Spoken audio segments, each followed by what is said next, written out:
Sebelumnya, izin saya memperkenalkan diri kembali. Perkenalkan saya Tantri, meminta izin kepada hadirin sekalian untuk menjadi pemandu acara pada kegiatan hari ini. Agar mempersingkat waktu, mari kita buka acara pada pagi hari ini dengan ucapan Bismillah bersama-sama. Bismillahirrahmanirrahim. Dengan menyebut nama Allah yang Maha Pengasih lagi Maha Penyayang, kegiatan kajian bulanan hari ini telah dibuka. Hari ini, tanggal 9 November 2024, kita berkumpul kembali pada suasana hati yang sangat senang. Bunda senang? Alhamdulillah senang ya, karena kita dapat berkumpul dalam keadaan yang sehat, dalam keadaan dipenuhi dengan kesadaran penuh untuk mencari ilmu. Sebelum ke materi, Bu Tantri ingin mengajak seorang anak untuk membacakan ayat suci Al-Quran terlebih dahulu. Untuk Ananda Inaya, waktu dan tempat Bu Tantri persilahkan.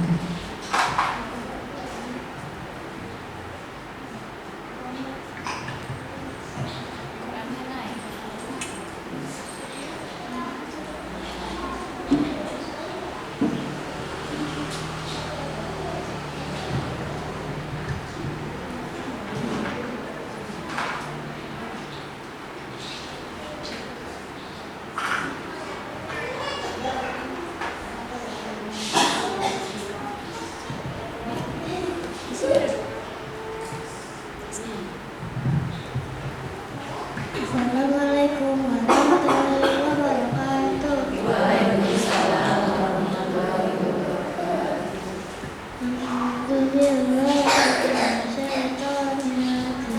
Bismillahirrahmanirrahim. Wailul likulli humazatin lumazah allazi jama'a malan wa addada yahsabu anna malahu akhlada.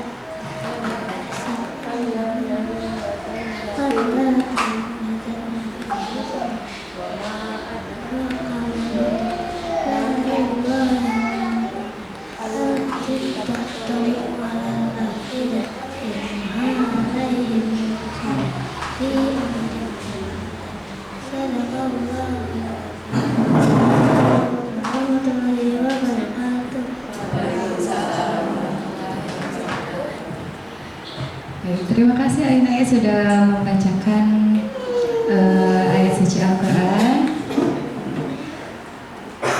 Baik, Ayah Bunda, hari ini kita akan mempelajari sesuatu yang baru lagi. Kita akan berbagi ilmu bersama dengan Umi Widya ya Umi hari ini tentang dampak dari sesuatu yang sering kita pakai sehari-hari. Izin buat aku bertanya, Ayah Bunda di rumah punya handphone tidak? Punya TV tidak? Ada yang punya tablet, laptop? Tablet, laptop, hal-hal yang tadi Bunda sampaikan itu sering disebut dengan gadget ya. Sekarang anak-anak memanggilnya gadget, orang-orang juga memanggilnya gadget.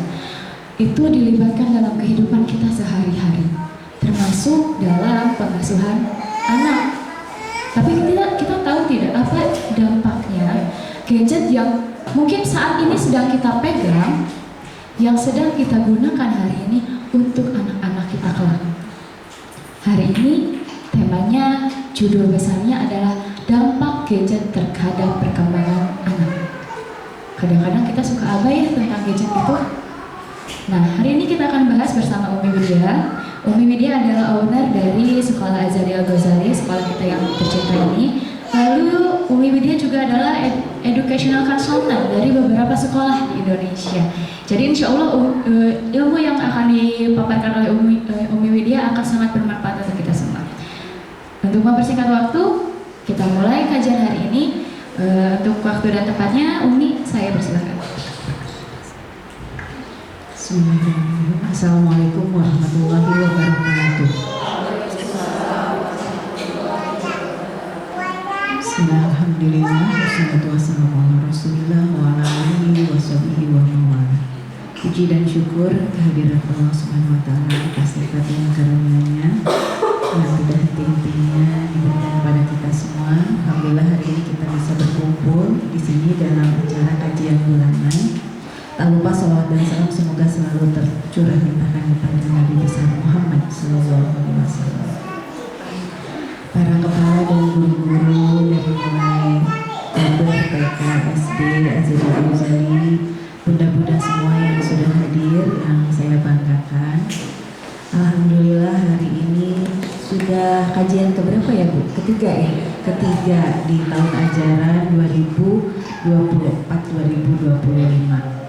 Ini sebetulnya program baru dan tidak kami wajibkan. Jadi siapa yang butuh ilmu mereka akan datang seperti itu. Tapi pihak sekolah akan senantiasa memberikan fasilitas-fasilitas ini secara gratis kepada seluruh orang tua siswa yang menyekolahkan di Kober TK maupun SD Azhar Al-Ghazali, karena sejatinya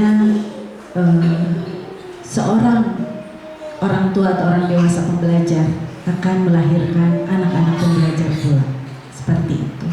Jadi apapun ilmu yang kita pelajari insya Allah tidak akan berat dibawa. Maka kami memfasilitasi ini untuk para bunda dan para ayah. Kalaupun misalnya tidak hadir ya itu berarti belum membutuhkan. Alhamdulillah bunda-bunda di sini sudah berkenan hadir. Saya mau flexing. Ini gaya-gaya anak muda zaman sekarang itu flexing ya, Bu. Saya S1 PAI, S1 PBI, S1 Psikologi. 3 kali S1 dan sudah pasca sarjana S2. Sekarang tuh anak pertama ngomporin, kapan Umi mau S3?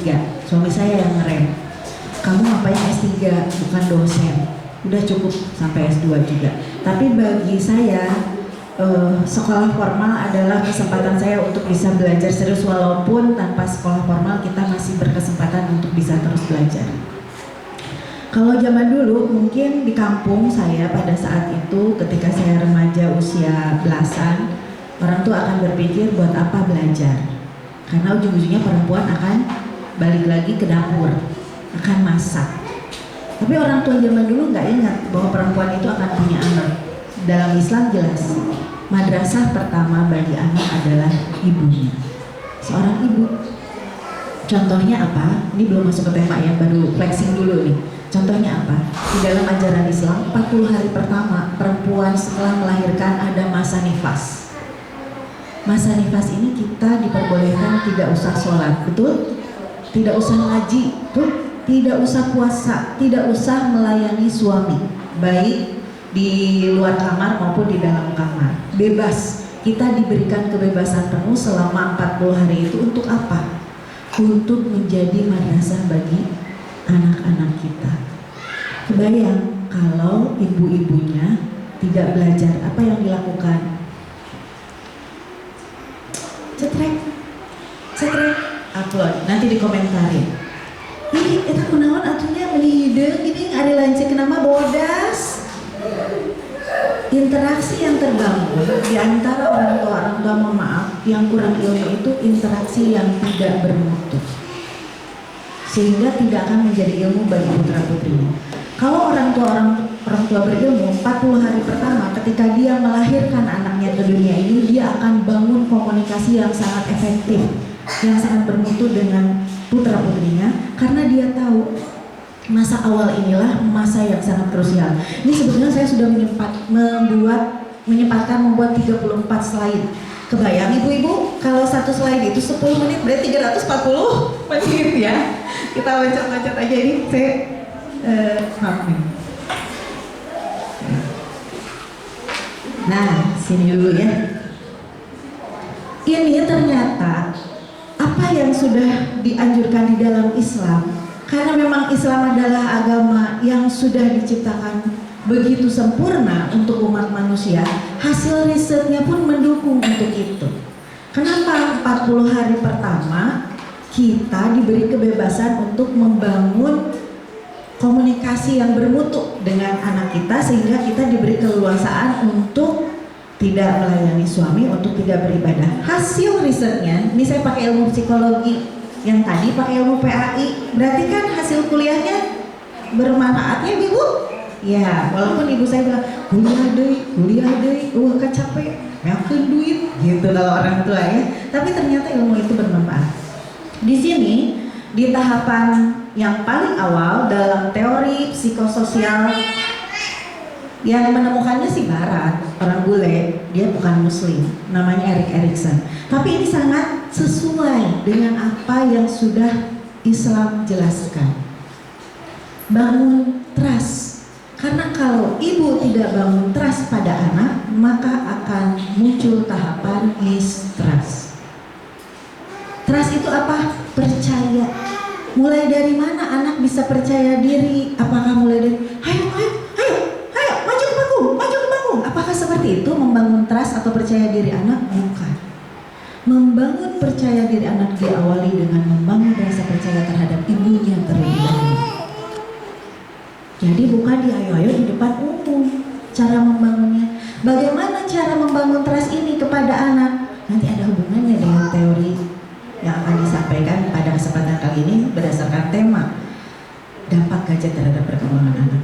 Bangun trustnya itu dari mulai dia lahir, ibu-ibu harus ngomong yang banyak sama anak.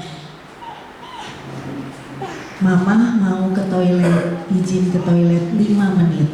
Masa sih bayi merah diajak ngomong?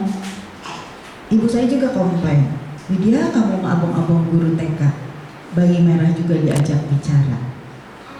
Saya guru TK dan saya sekarang tugasnya di Purwakarta, makanya bunda-bunda sulit bertemu karena memang saya hanya bisa izin 1 hari Senin, kan guru TK full kerjanya Senin sampai Jumat. Tempat tugas saya adalah di Purwakarta karena saya guru tersertifikasi Kementerian Agama. Jadi dulu ikut suami dipindahkanlah sertifikasinya ke Purwakarta karena di sini di bawah Dinas Pendidikan. Mohon maaf kalau kita jarang ketemu, paling hari Senin sih saya di sini sebentar. Nah, balik lagi ke sini. Ibu izin ke toilet 5 menit. Jadi harus jelas kalau kita kan, mama ke warung dulu ya sebentar. Sebentarnya itu tidak ada batasan waktunya. Sehingga anak gak percaya kalau mama ngomong sebentar itu pasti rewel. Kenapa anak rewel? Karena gak ada trust sama ibunya. Salah satu faktornya.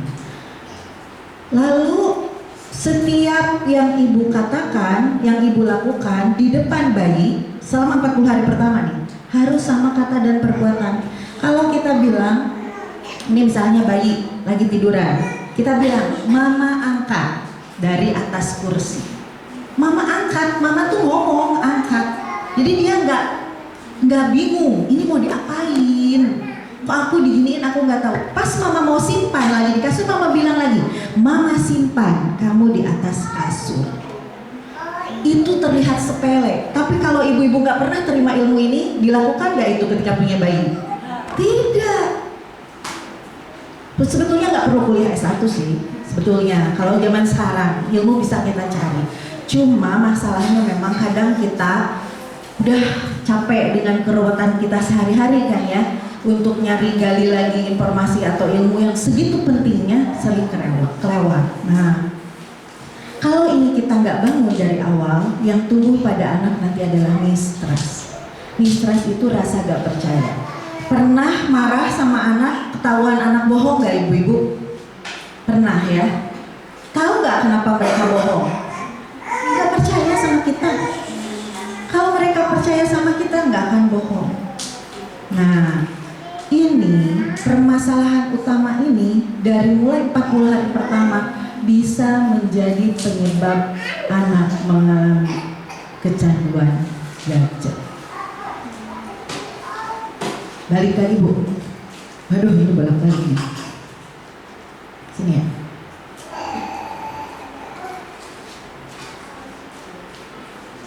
Oke. Menurut penelitian, kita pakai penelitian ya bunda-bunda. Ini penggunaan internet terbesar ada di Asia. Lihat grafiknya, paling panjang ya. Bukan hanya karena jumlah penduduknya memang sangat besar, tetapi budayanya yang membuat anak-anak kita lebih menggemari menggunakan gadget daripada bule-bule. Kenapa? Budaya kita, budaya Asia, budaya Timur itu tidak memberi kesempatan anak berbicara. Betul? Pernah nggak kita dulu berani ngomong ke orang tua, Mama, I hate you? Kalau ngomong gitu, digampar nggak kita sama orang tua? Dibully kalau ngomong, "Mama, I hate you." Why? Ditanya sama ibunya, "Kenapa? Apa yang bikin kamu benci sama saya?" Gak berani kita ngomong begitu sama orang tua. Sampai ke anak-anak kita gak ada yang berani. Orang tua itu pasti orang tua yang selalu benar, tidak pernah salah. Sehingga tidak ada kesempatan untuk berdialog, untuk berdiskusi. Ada salah satu orang tua anaknya sudah lulus dari sini, komplain ke saya. Ketika pertama kali anaknya sekolah, waktu itu kelas 2. Dia nyekolahinnya dari TKA. "Bu Widya, anak saya itu pintar sekarang sekolah di Al-Ghazali. Yang paling menonjol dia pintar ngomong. Saya nggak bisa ngebalikin kata-kata dia." Oh, berarti ibu harus banyak baca lagi supaya banyak kosakatanya. Harusnya orang tua bangga ketika anaknya pintar berbicara. Yang kita soroti bukan anak yang pintar berbicara itu dianggap anak yang nakal, anak yang menantang, anak yang nggak sopan sama orang tua, anak yang durhaka. Tapi bagaimana kata-kata anak ini bisa kita counter balik dengan kosakata kita yang banyak. Artinya ibunya yang harus belajar lagi. Kalau anaknya banyak ngomong, berarti ibunya harus banyak lagi pengetahuannya, harus banyak lagi kosakatanya. Untuk bisa begitu, maka cari ilmu yang banyak, baca buku yang banyak, biar bisa saling adu argumentasi sama anak. Kalau di Eropa, di Amerika, anak bisa berargumentasi. Coba dia lihat Instagram bule-bule. 2,5 tahun dia bisa adu argumentasi sama orang tua, gara-gara popok misalnya. Di kita 2,5 tahun apa? Bayi merah, dipakein baju, dipakein popok, dimandiin, disuapin, disisirin, segala kita lakukan untuk dia karena kita anggap dia bukan manusia. Bule-bule memperlakukan bayi-bayi itu manusia dari mereka lahir, itu bedanya. Nah, dari alasan budaya ini, nextnya ini ya. Hasil riset lagi, 1 dari 3 anak di Amerika bisa menggunakan gadget sebelum mereka bisa berbicara. Bisa loh. Sama di kita juga ya. Hampir anak-anak batita udah jago. Tablet, scroll, back, udah tahu. YouTube apa, pencet-pencet, udah bisa. 29% anak pertama kali menggunakan gadget saat balita. 70% anak mahir menggunakan gadget saat usia sekolah dasar. Apalagi kemarin ketika COVID, di sekolah-sekolah mewajibkan anak memakai gadget.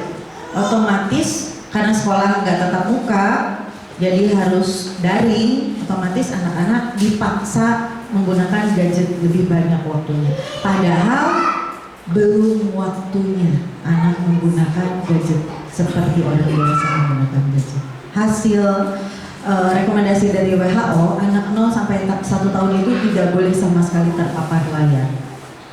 0-1 tahun ya. 1 sampai 2 tahun boleh hanya 1 jam per minggu kalau nggak salah, dan itu pun harus dalam pendampingan. 2 sampai 5 tahun boleh 2 jam, itu pun harus dengan pendampingan. Seperti itu. Next. Untuk apa sih anak-anak kita bermain gadget? Rata-rata ini hasil risetnya. Main games, hiburan, kepuasan, kesenangan. Awal muasalnya begitu. Nyari hiburan, nyari kesenangan, nyari kepuasan. Dari bermain medsos, interaksi dengan komunitas. Karena tadi gak punya interaksi kalau di rumah dengan orang tua. Gak bisa ngobrol nyaman dengan orang tua, asik aja main gadget gitu ya.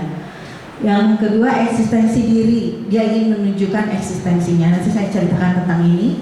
Berikutnya bertukar informasi. Yang terakhir adalah untuk mencari informasi melalui internet, misalnya terkait dengan tugas belajar atau hal-hal yang ingin diketahui. Sekarang guru zaman sekarang, kalau gurunya nggak pintar, kalah sama gadget, sama AI, sama internet. Karena kalau kita ngajarin pengetahuan doang, pengetahuan itu sudah bisa diserap oleh anak lebih banyak. Kenapa sih ada hutan? Kenapa sih di situ gak ada sungai? Terus kita mau jawab apa? Kalau kita guru nggak punya pengetahuan. Karena kalau itu ditanyakan ke ChatGPT, kenapa di wilayah itu tidak ada sungai? ChatGPT punya jawabannya.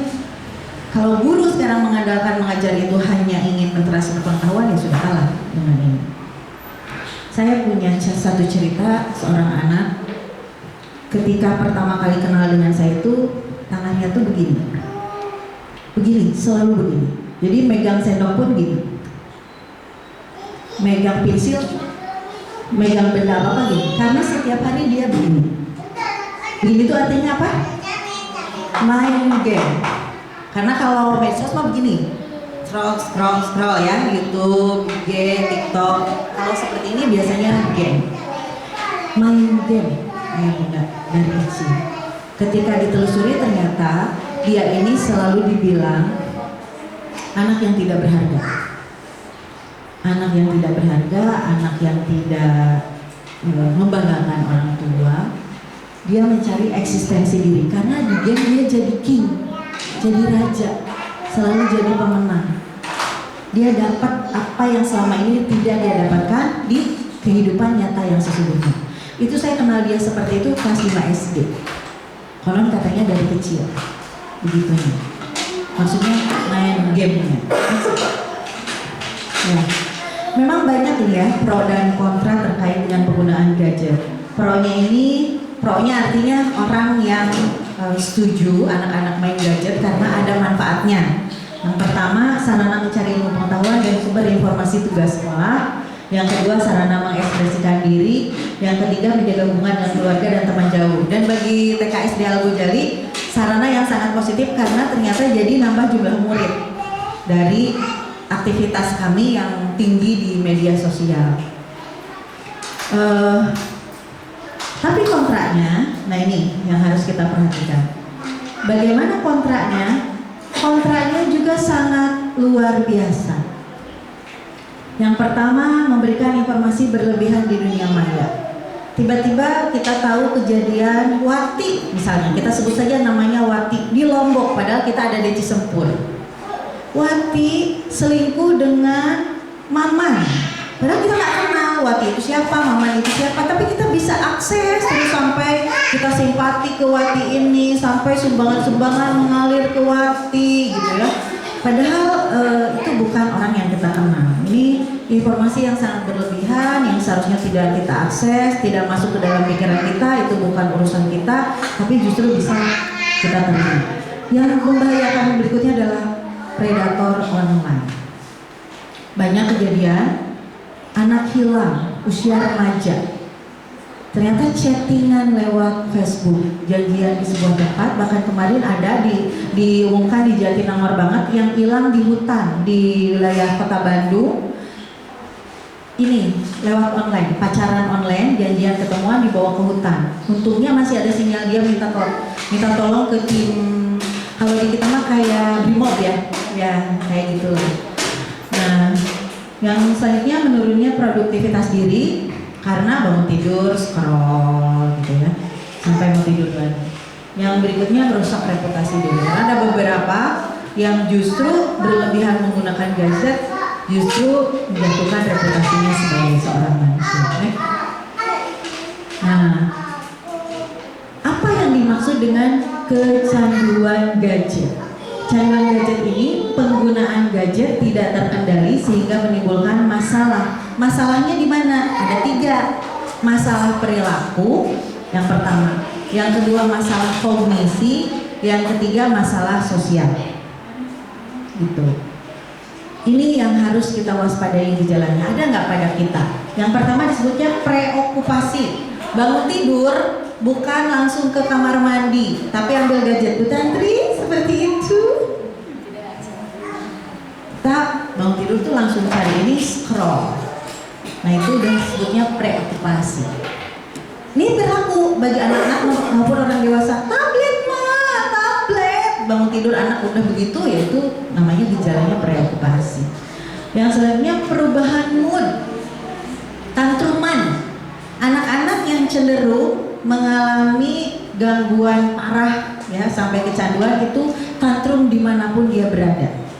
Tidak melihat situasi dan kondisi, yaitu perubahan mood ya, kesal, sedih, marah, cemas jika tidak ada gadgetnya. Bahkan kemarin viral juga anak SD diambil gadgetnya sama orang tuanya, hancur seisi rumah gitu kan. Itu sudah kecanduan, level kecanduan. Tapi kalau diambil dia masih bisa main, itu masih aman, sangat aman. Yang berikutnya adalah gangguan toleransi. Boleh main gadget 1 jam ya, Mama ambil 1 jam. Enggak, aku masih belum 2 jam. Enggak, 3 jam. Terus seperti itu. Itu gangguan. Udah masuk kecanduan, gejala kecanduan. Nah macam-macam seperti tadi ya, tipe-tipe kecanduannya, kecanduan game online, kecanduan sosial media, kecanduan judi online, lalu kecanduan belanja, ya kan, belanja online, racun TikTok belanja, lupa dompet udah kosong. Nah akhirnya yang kelima adalah ini compulsive shopping. Terus segala sesuatu carinya di internet. Yang terakhir yang tadi ya, cyber seksual, predator online. Itu parahnya sih. Ini udah tadi di ini ya, kayak ini. Balik dulu ke sana Bu, ke yang tadi. Nah, tahapan psikososial ini ayah bunda yang menjadi salah satu akar permasalahan timbulnya yang gejala-gejala tadi. Kenapa anak ingin eksistensi diri di dunia maya? Karena dia tidak dapatkan eksistensinya di dunia nyata.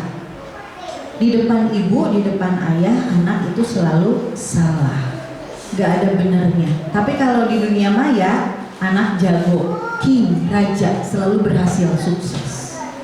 Itu. Nah akibat tahap pertama itu kan tadi 01 tahun ya sebetulnya, di trust versus mistrust. Naik ke tahap selanjutnya itu tahap toddler. Itu yang tadi tahap bayi, yang sekarang yang tahapan yang kedua adalah tahap toddler, autonomi versus self and that. Nah, usia tadi yang saya ceritakan 2 tahun, seharusnya anak sudah bisa mandiri, bisa makan sendiri, bisa pakai baju sendiri, bisa pakai sepatu sendiri. Tapi ini ada persepsi yang salah tentang mandiri. Tiba-tiba orang tua nanya, Bu Widya, ini anak saya tuh kalau di sekolah mandiri, tapi kalau di rumah dia manja banget, minta disuapin, minta dipakein baju, minta dibantu apa-apa. Ayah bunda, yang dimaksud mandiri di sini bukan mandiri 100% melepaskan tanggung jawab kita sebagai orang tua dan dia bertanggung jawab mengurus dirinya sendiri sebagai anak di usia toddler. Kita aja orang dewasa, saya misalnya, mungkin bunda-bunda dan ayah sudah mandiri. Kalau saya misalnya, saya ada keperluan harus keluar. Anak saya yang kecil 8 tahun gak mungkin dititipkan ke guru selama 10 hari misal. Maka saya minta bantuan ibu saya. Apakah saya tidak mandiri? Tidak mandiri 100%, karena saya sebagai orang dewasa masih memerlukan bantuan orang tua. Lalu tiba-tiba kita memaksa anak kita untuk mandiri 100%. Ini hal yang mustahil, yang mustahil. Jadi yang dimaksud mandiri di sini, dia sudah mampu melakukan segala sesuatu sesuai tahapan usianya. Di usia 2 tahun dia harus sudah bisa makan sendiri dengan rapi, karena kita sudah ngasih treatmentnya dari umur 7 bulan. Ketika pertama MPASI itu gak disuapin, dia belajar makan sendiri. Sehingga 2 tahun itu udah canggih, udah bisa rapi. Nah permasalahannya adalah tadi kita jadi dewa penolong di setiap bagian kehidupan anak. Semua kita selesaikan sendiri karena kita nggak percaya sama anak. Kenapa mereka harus bisa melakukan itu sendiri? Tahap yang ketiga adalah di tahap prasekolah atau di kelompok A ya, kelompok B ini terbangun inisiatif dan versus rasa bersama. Kalau udah terbangun trust, udah mandiri, dia akan muncul inisiatif. Beres-beres setelah kegiatan, beres-beres bangun tidur, setidaknya apa yang dia bisa bantu dia akan inisiatif lakukan tanpa disuruh. Saya punya teman, anaknya mahasiswa, di lantai 2 gak ada galon, ibunya baru melahirkan. Anaknya kasih aja dengan gadget pada mahasiswa, ibunya butuh galon.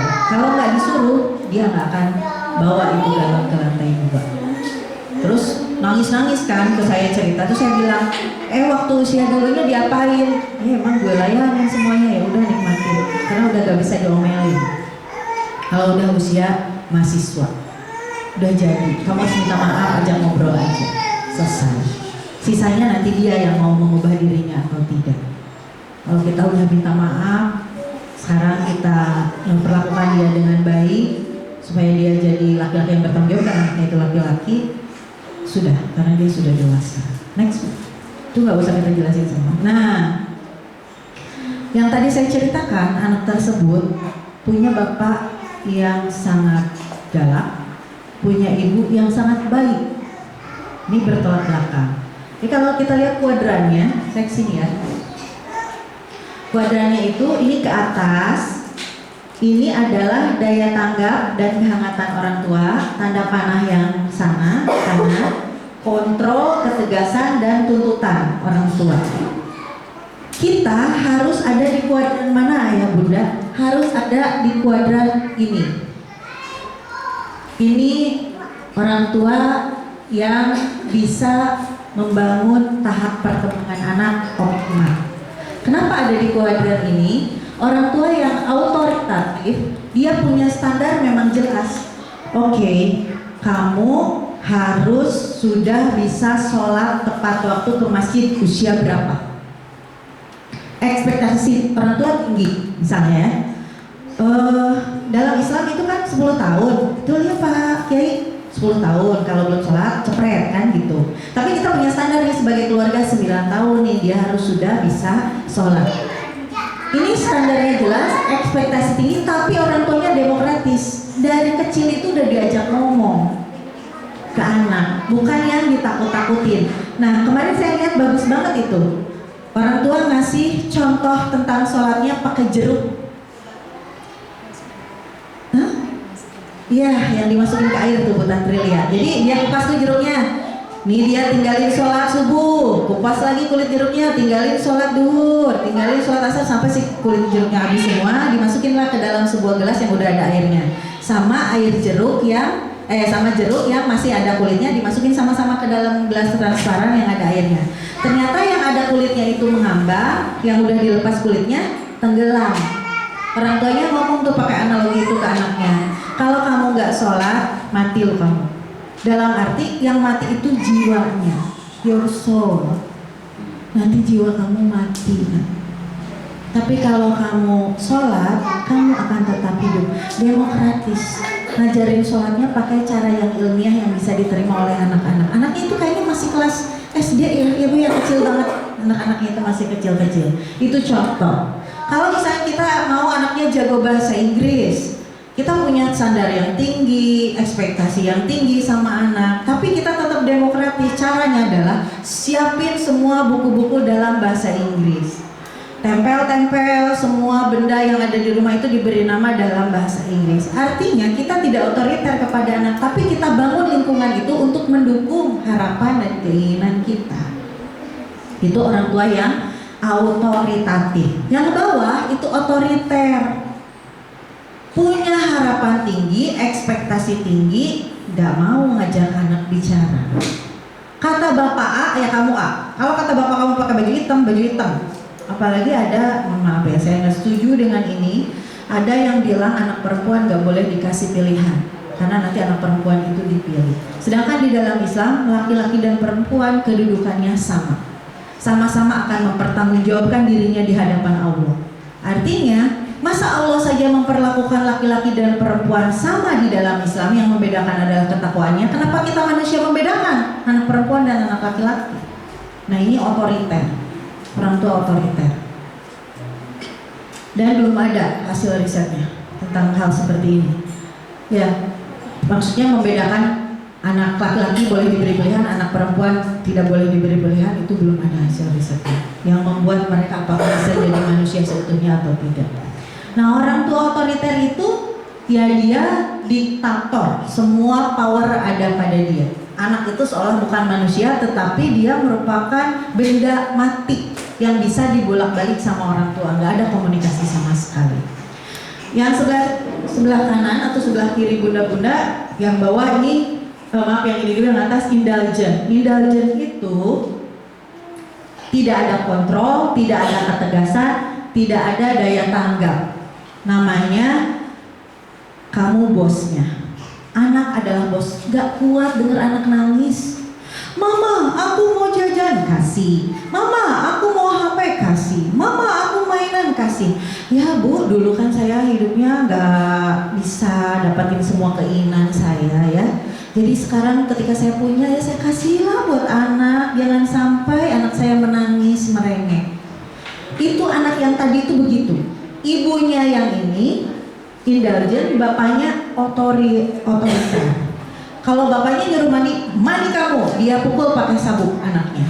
Ketika ibunya datang, anaknya minta jajan, nangis, ini 50.000 ke Alfa Indo, 50.000. Jadi selalu ke supermarket, karena orang tua yang satu memegang prinsip anak adalah bosnya, orang tua yang kedua memegang prinsip otoriter, saya adalah bosnya, sehingga anak mengalami kebingungan mau ikut pola asuh yang mana.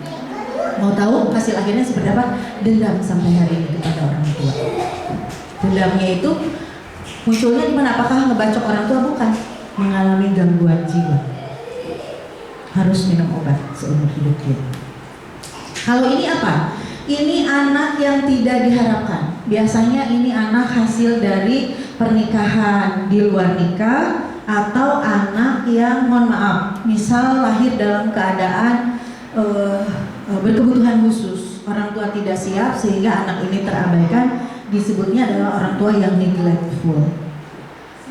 Dia hidup sendiri, dia besar sendiri, kasar nama hirup arek paek mau maneh lah gitu.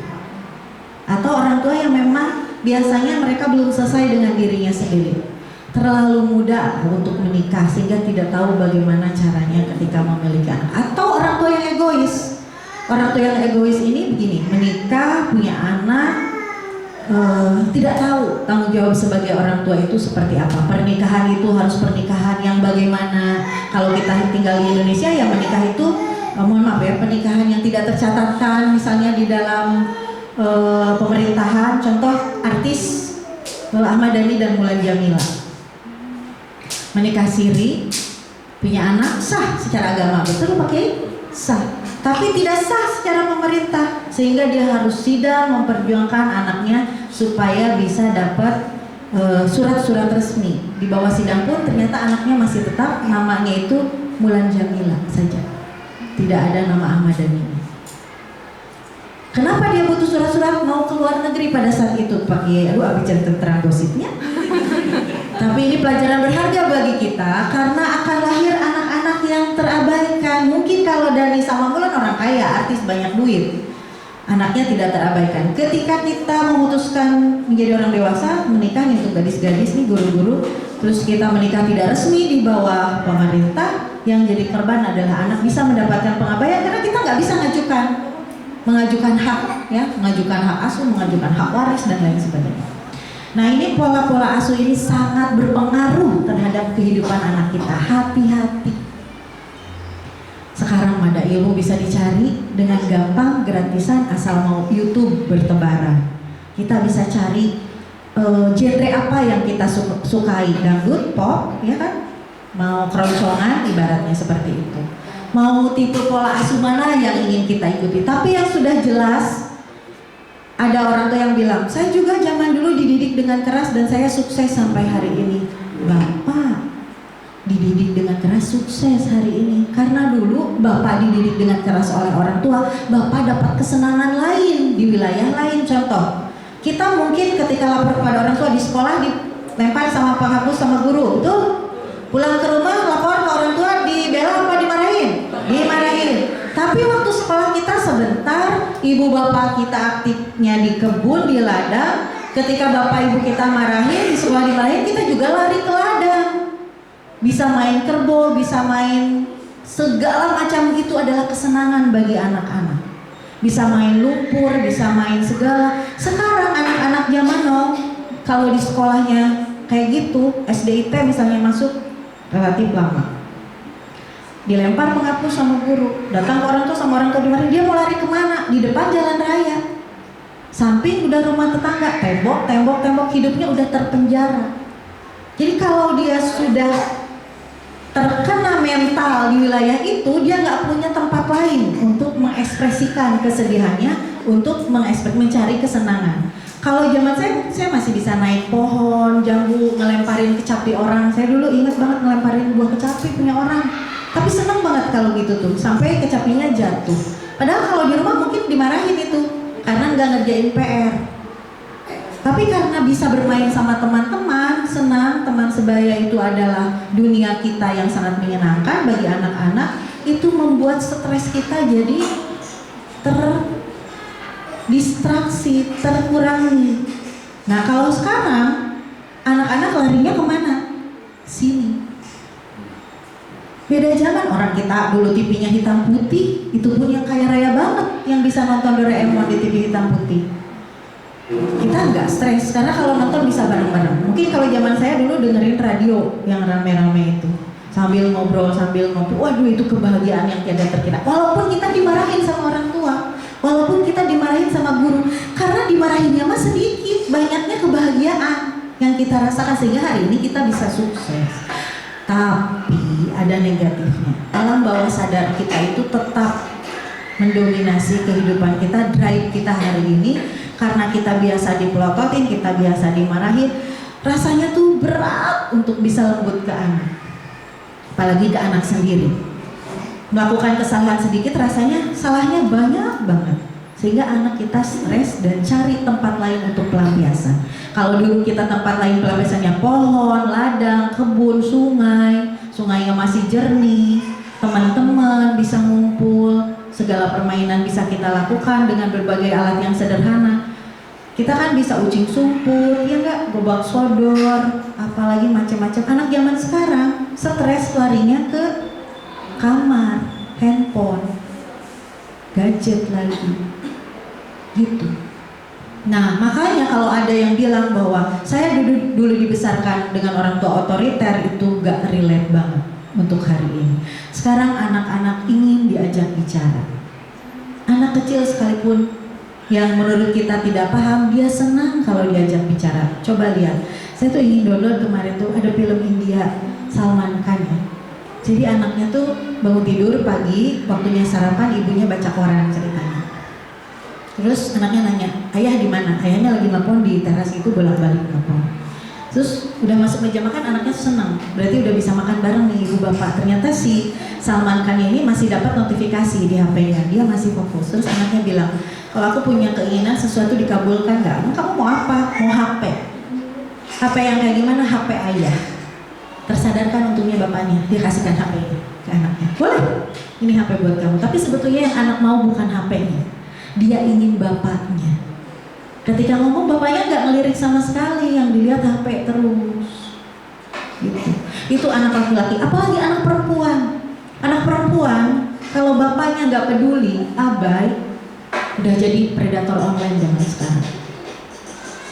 Kasus-kasus anak perempuan hilang, bahkan mohon maaf ya, bisa jual diri. Ini kasus terjadi bukan hanya di perkotaan, sampai di perkampungan. Saya tuh jalan dari Purwakarta ke Subang.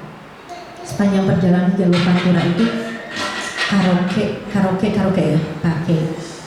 Itu kalau siang Pak tutup, tapi pas agak sore menjelang maghrib, anak remaja SMP pakai tank top, pakai pants, ejeng di depan itu, di depan teras karaoke itu. Ternyata setelah kita ngobrol sama guru-guru di sana, orang tua nggak ada yang peduli yang perasaan mereka. Orang tua nggak ada yang nggak pernah nanya bagaimana perasaan kamu. Ya nggak punya kata-kata itu karena nggak pernah belajar. Jadi orang tua tuh harus seperti apa. Ini pola asuh sangat berpengaruh sekali kepada anak kita. Apakah dia menjadi kecanduan terhadap gadget atau tidak. Next. Oke. Siapa saja sebetulnya yang mengalami akan lebih rentan mengalami kecanduan ini? Yang pertama, anak yang kekurangan akan kepercayaan. Tadi kan gak ada trust dari orang tua, gak ada trust dari dirinya kepada orang tua. Masalah trust ini masalah yang amat sangat fatal.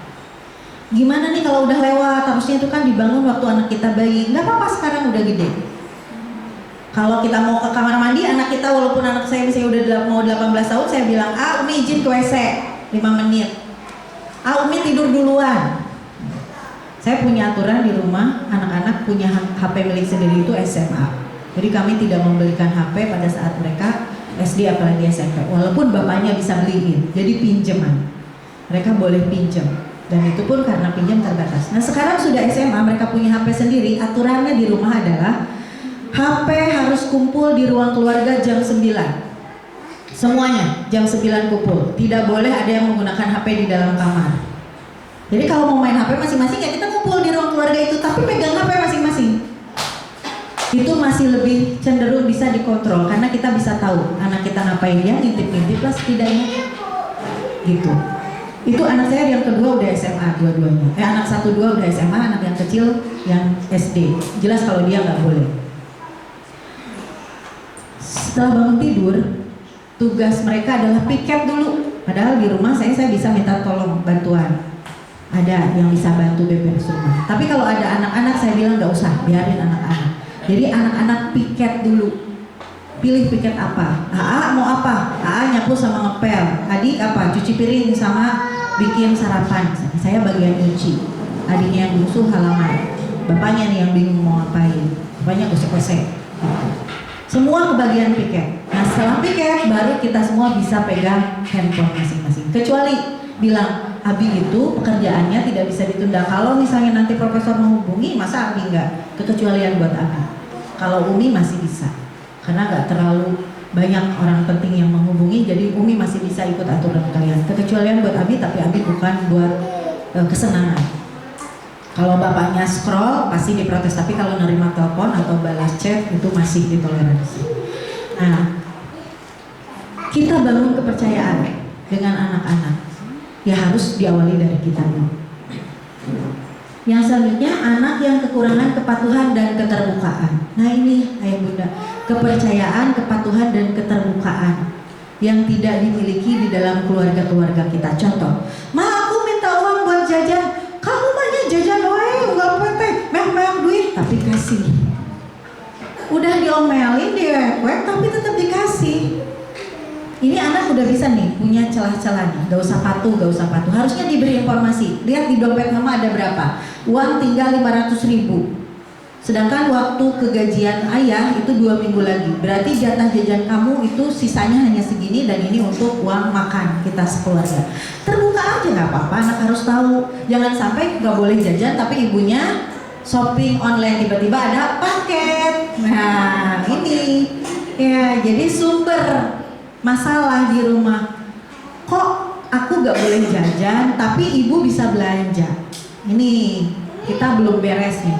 Kesannya anak merasa dibohongi gitu. Akhirnya sulit dia untuk percaya sama kita. Yang kedua adalah anak yang memiliki kelebihan perasaan cemas, kebencian, depresi, dan impulsif. Ayah bunda back buku yang pelatih asuh tadi asuh yang nah ini anak-anak yang cenderung mengalami kecemasan, depresi tadi ya, ini mereka ada di pola asuh ini. 3 pola asuh ini. Yang tadi kasusnya ibunya indulgent, permisif, segala boleh, segala dikasih, gak boleh anak nangis, dan bapaknya otoriter, itu dia mengalami depresi dan gangguan bipolar. Terdiagnosa usia berapa? 11 tahun. Dan ini psikiater geleng-geleng. Seharusnya ini terjadi pada anak-anak di umur 20 tahun ke atas. Dan apa yang terjadi? Sekali-kali marah mau nanti jalan-jalan healing ke Lembang, Cisarua Lembang, Rumah Sakit Jiwa Provinsi Jawa Barat. Kalau zaman dulu orang-orang yang di karantina di rumah sakit jiwa itu kecanduan apa ya bunda? Narkoba, nafza, obat-obat terlarang. Sekarang kecanduan gadget.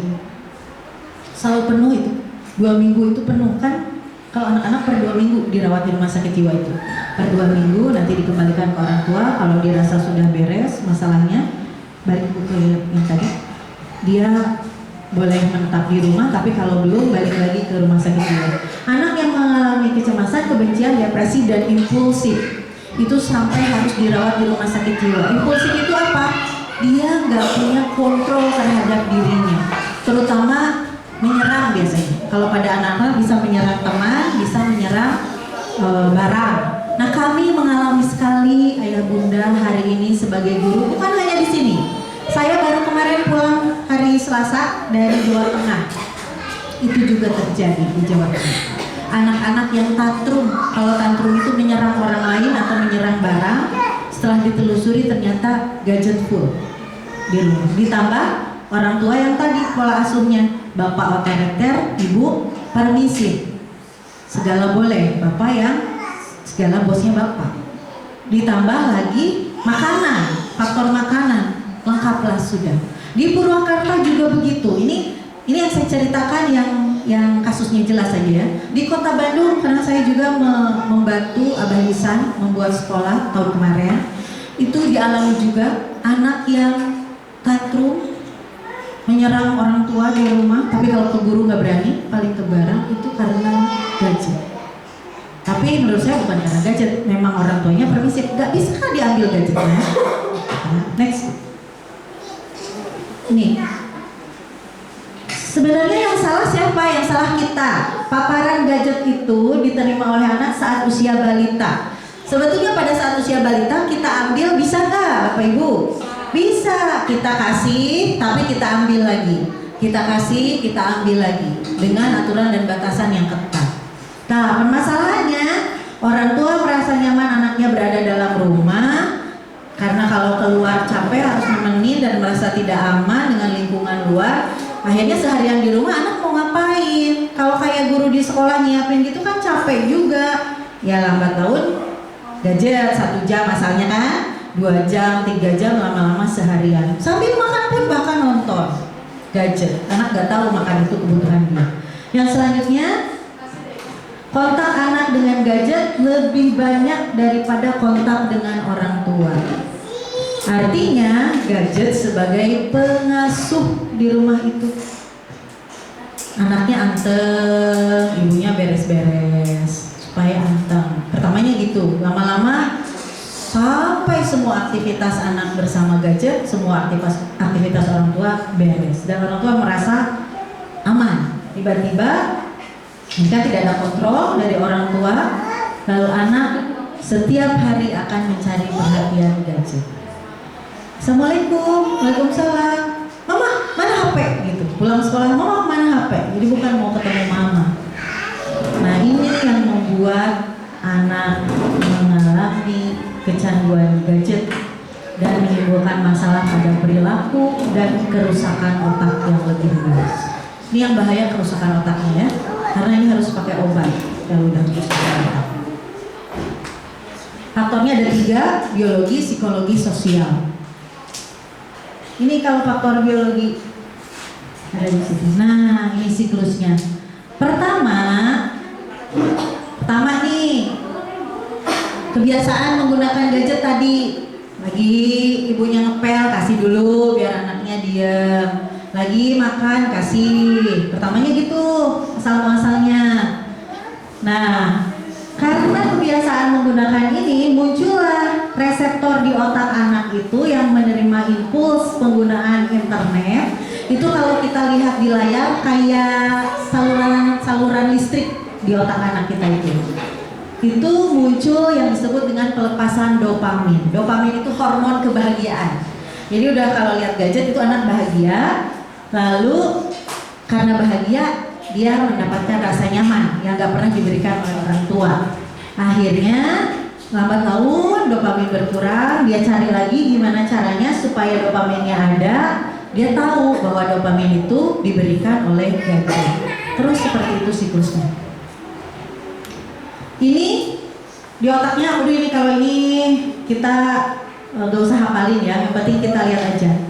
Ini hormon-hormon yang diproduksi oleh otak kita yang tentu akan berdampak nih. Yang paling berdampak ketika anak kita menggunakan gadget adalah amigdala dan hipokampus. Amigdala itu pusat emosi dan otak depan hipokampus. Next. Faktor psikologinya ini. Yang pertama emosi. Emosi itu menular. Ya Bunda. Menular. Jadi kalau ibunya hamil dalam keadaan emosi yang tidak stabil, cenderung anaknya juga mengalami ketidakstabilan emosi. Ibunya hamil dalam keadaan depresi, cenderung akan melahirkan anak yang mengalami gangguan emosi. Itu terkait dengan emosi. Nah, biasanya orang yang mengalami emosi tadi kan, mengalami kecemasan, mengalami depresi, itu akan mencari tempat lain untuk dia supaya nyaman, yang biasanya dari gadget, ya dia akan mendapatkan di gadget. Tapi kalau anak biasanya dia ketika cemas, ketika merasa takut, merasa khawatir, dia percaya kepada orang tua, dia akan mencarinya pelukan orang tua. Itu bedanya. Yang selanjutnya temperamen ini watak ya, itu dididikan, bukan bawaan, tapi dididik oleh kita. Walaupun misalnya dia mengalami mendapatkan orang tua yang mengalami gangguan emosi, ketika dia punya lingkungan yang baik, dia bisa mendapatkan didikan terkait dengan watak yang lebih soft, lebih lembut, atau lebih tahu cara bagaimana kalau cemas, cara bagaimana kalau marah, cara bagaimana kalau sedih yang berlebihan, itu lewat lingkungan, itu dididikan. Nah di sini dikasih tahu kalau di sini kalau marah ada anak yang senggol bacok ya, itu setelah kami telusuri ternyata ibunya depresi ketika hamil. Sekarang kami kasih tahu kalau marah duduk dulu, tarik nafas, ngomong, aku kesel sama kamu, ya oke, good job. Segitu aja udah lumayan daripada dia senggol bacok. Anak usia kelas 4 SD. Ini saya sedang terus sama guru-guru di ada lagi anak kelas 3 pindahan. Padahal ibunya dosen. Jadi saya suka miris. Kami yang bergerak di dunia pendidikan saja pun kadang tidak paham tentang pengasuhan. Selanjutnya citra diri tadi. Anak yang biasa di rumah tidak dihargai. Nah, ada satu anak dia cerita, saya keluar dari grup keluarga besar saya, keluar dari WA grup keluarga. Itu dia lakukan waktu usia SMA. Apa yang terjadi? Tidak ada satupun yang bertanya, hei, kenapa kamu keluar dari grup keluarga? Dia sangat paham betapa dia sangat tidak diharapkan di dalam keluarganya itu, baik keluarga inti maupun keluarga besar. Ibu kamu gak nanya kenapa kamu gak keluar? Enggak. Bapak kamu enggak. Adik kamu enggak. Gak ada yang nanya satupun keluarga aku, apalagi keluarga besar aku, mama aku, uwa aku, sepupu aku, gak ada yang nanya satupun. Berarti benar kan? Aku ini orang yang tidak diharapkan. Itu yang tertusuk hatinya saya mendengar kata-kata itu. Karena betapa lukanya dia ketika dia tes aja di grup WA, keluar kok gak ada yang peduli sama dia, gak ada yang ngeh gitu. Semua orang dewasa yang ada di situ tuh gak ada yang bertanya. Padahal timbang bertanya ya, gak butuh uang besar kan, gak butuh usaha, itu bertanya. Kenapa keluar? Emang ada masalah? Nah itu gak terpikirkan oleh kita orang dewasa. Sehingga dia ingin membentuk citra diri. Kenapa dia main game? Sebenarnya dia bukan ke game sih, akhirnya jadi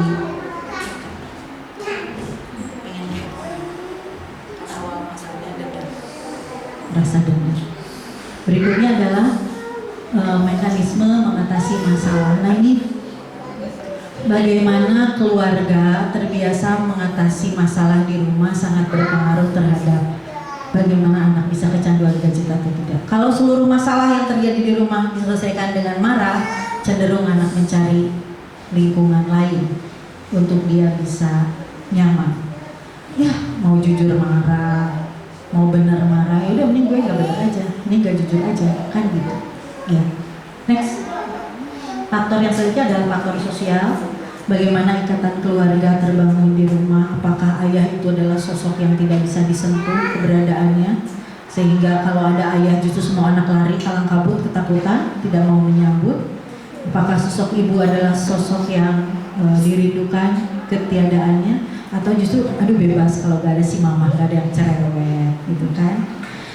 Yang selanjutnya tadi pola asuh sudah dijelaskan. Dukungan teman sebaya. Faktor teman sebaya ini bagi anak-anak, apalagi yang usia menjelang remaja, itu usia kelas 4, 5, 6 sampai SMP, itu menjadi faktor yang sangat penting. Teman-teman itu rujukan banget. Oh teman saya A, teman saya B gitu. Itu sangat berpengaruh bagi dia. Yang selanjutnya adalah perilaku prososial. Sulit sekali zaman sekarang kita menemukan orang-orang yang perilaku prososial ini sekarang dijadikan konten, tapi ada yang asli, ada yang enggak ya. Nah sekarang saya lagi menyimak banget nih Bu Eva, masjid makan-makan, itu perilaku prososial, tapi komennya dibully itu sama netizen. ngapain masjid makan-makan bla bla bla bla bla. Nah, ini perilaku kita belum sampai ke perilaku prososial, sehingga ada orang yang melakukan aksi positif, ya atuh pepeje teu nyumbang atau jangan menghujat gitu ya. Tapi ternyata ini hasil riset ayah bunda, orang kita, orang Indonesia, karena terbiasa tidak mendapatkan apresiasi positif di rumah, tidak berani mengungkapkan perasaan kepada keluarga di rumah, cenderung lebih berani mengungkapkan hal-hal itu di media sosial. Itu kata-katanya saya juga sampai tidak habis pikir. Seburuk apa mereka diperlakukan dalam hidup sehingga mereka bisa mengeluarkan kata-kata buruk itu kepada orang lain yang bahkan dia tidak pernah temui, tidak pernah dia kenal. Contoh misalnya anak Lesti Kejora dibully habis-habisan, kan gak kenal sama anaknya Lesti ya. Tapi itu netizen bisa membuli habis-habisan. Dan tadi kasus masjid itu, masjid makan-makan memberi 270 porsi makan, atau masjid ngeborong sayuran, itu malah dibully habis-habisan. Jadi ketika membaca itu saya tuh selalu introspeksi diri sebagai seorang ibu dan seorang guru. Seberapa buruk kata-kata yang saya ucapkan kepada anak-anak saya sehingga mereka berani mengeluarkan kata-kata itu. Gitu, hujatan-hujatan itu. Next. Ini gejalanya ya, gejala kecanduan itu pikiran berulang untuk memakai gadget, pasti berdampak buruk pada prestasi sekolah. Gak fokus saya bunda, jadi kelihatan banget kalau anak sudah kecanduan gadget di kelas itu gak bisa fokus, mudah terdistraksi banget, sehingga sulit menerima materi yang disampaikan oleh guru.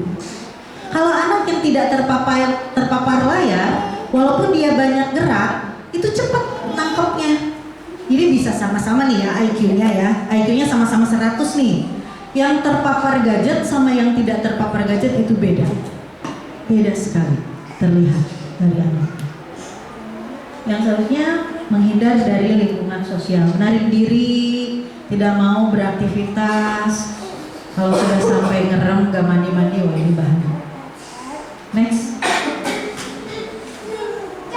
Rasa tidak nyaman jika tidak menggunakan gadget, ya tadi merasa depresi, cemas, merasa sendiri, kesepian, merasa tidak terhubung dengan dunia, padahal dunia nyata begitu ramai seperti itu. Next, sulit membangun relasi, nggak bisa aja. Kalau berteman ini, saya ceritakan itu gitu. Dia mau kenalan, punya teman di umur SMP itu hanya 2 anak, itu cara ngomongnya nanya ke kita. Umi, gimana cara ngomongnya aku mau punya teman? Sampaikan dulu, Assalamualaikum, rumah kamu di mana? Ya pertanyaan itu kan pertanyaan basa-basi ya, tapi dia nggak bisa pertanyaan seperti itu. Sulit mencari teman di dunia nyata, jelasnya lebih nyaman dengan dunia maya. Oh dia sangat jago kalau di dunia maya, dia bisa menjadi seorang yang dikagumi sampai hari ini. Next. Nah ini yang oren-oren ini kalau kita foto otak anaknya, MRI ya.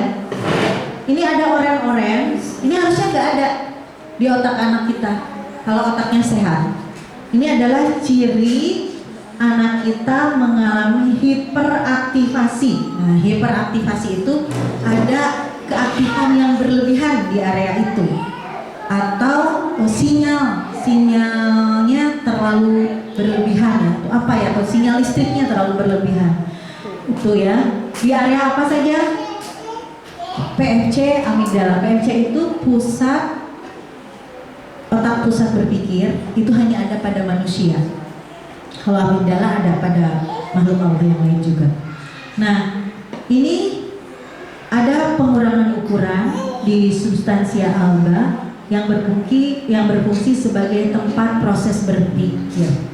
Jadi kalau anak kita sudah berlebihan ini, memang akan kesulitan dalam belajar. Kalau di usia sekolah, kalau di kehidupan nyata yang sesungguhnya, sulit berpikir logis, mengambil keputusan sulit, memilah mana yang benar, mana yang tidak, sulit. Seperti itu. Sama ya, ini masih yang penjelasan yang tadi. Next. Ya. Ini juga udah tadi. Nih selanjutnya nggak next. Nih. Dampaknya apa terhadap perilaku agresif? Ya. perilaku menantang, kemarahan yang tidak terkontrol, masalah hubungan interpersonal di dunia nyata karena dia lebih nyaman berinteraksi secara online, lalu berkurangnya kemampuan bersosialisasi, mudah cemas dan khawatir. Ini untuk gejala yang nampak pada perilaku anak-anak kita yang sedang belajar. Ini sampai kepada depresi, risiko bunuh diri yang paling parah kalau dia tidak dapat gadget. Nah, ini memang harus segera ditangani oleh psikiater kalau sudah mengalami ini. Next.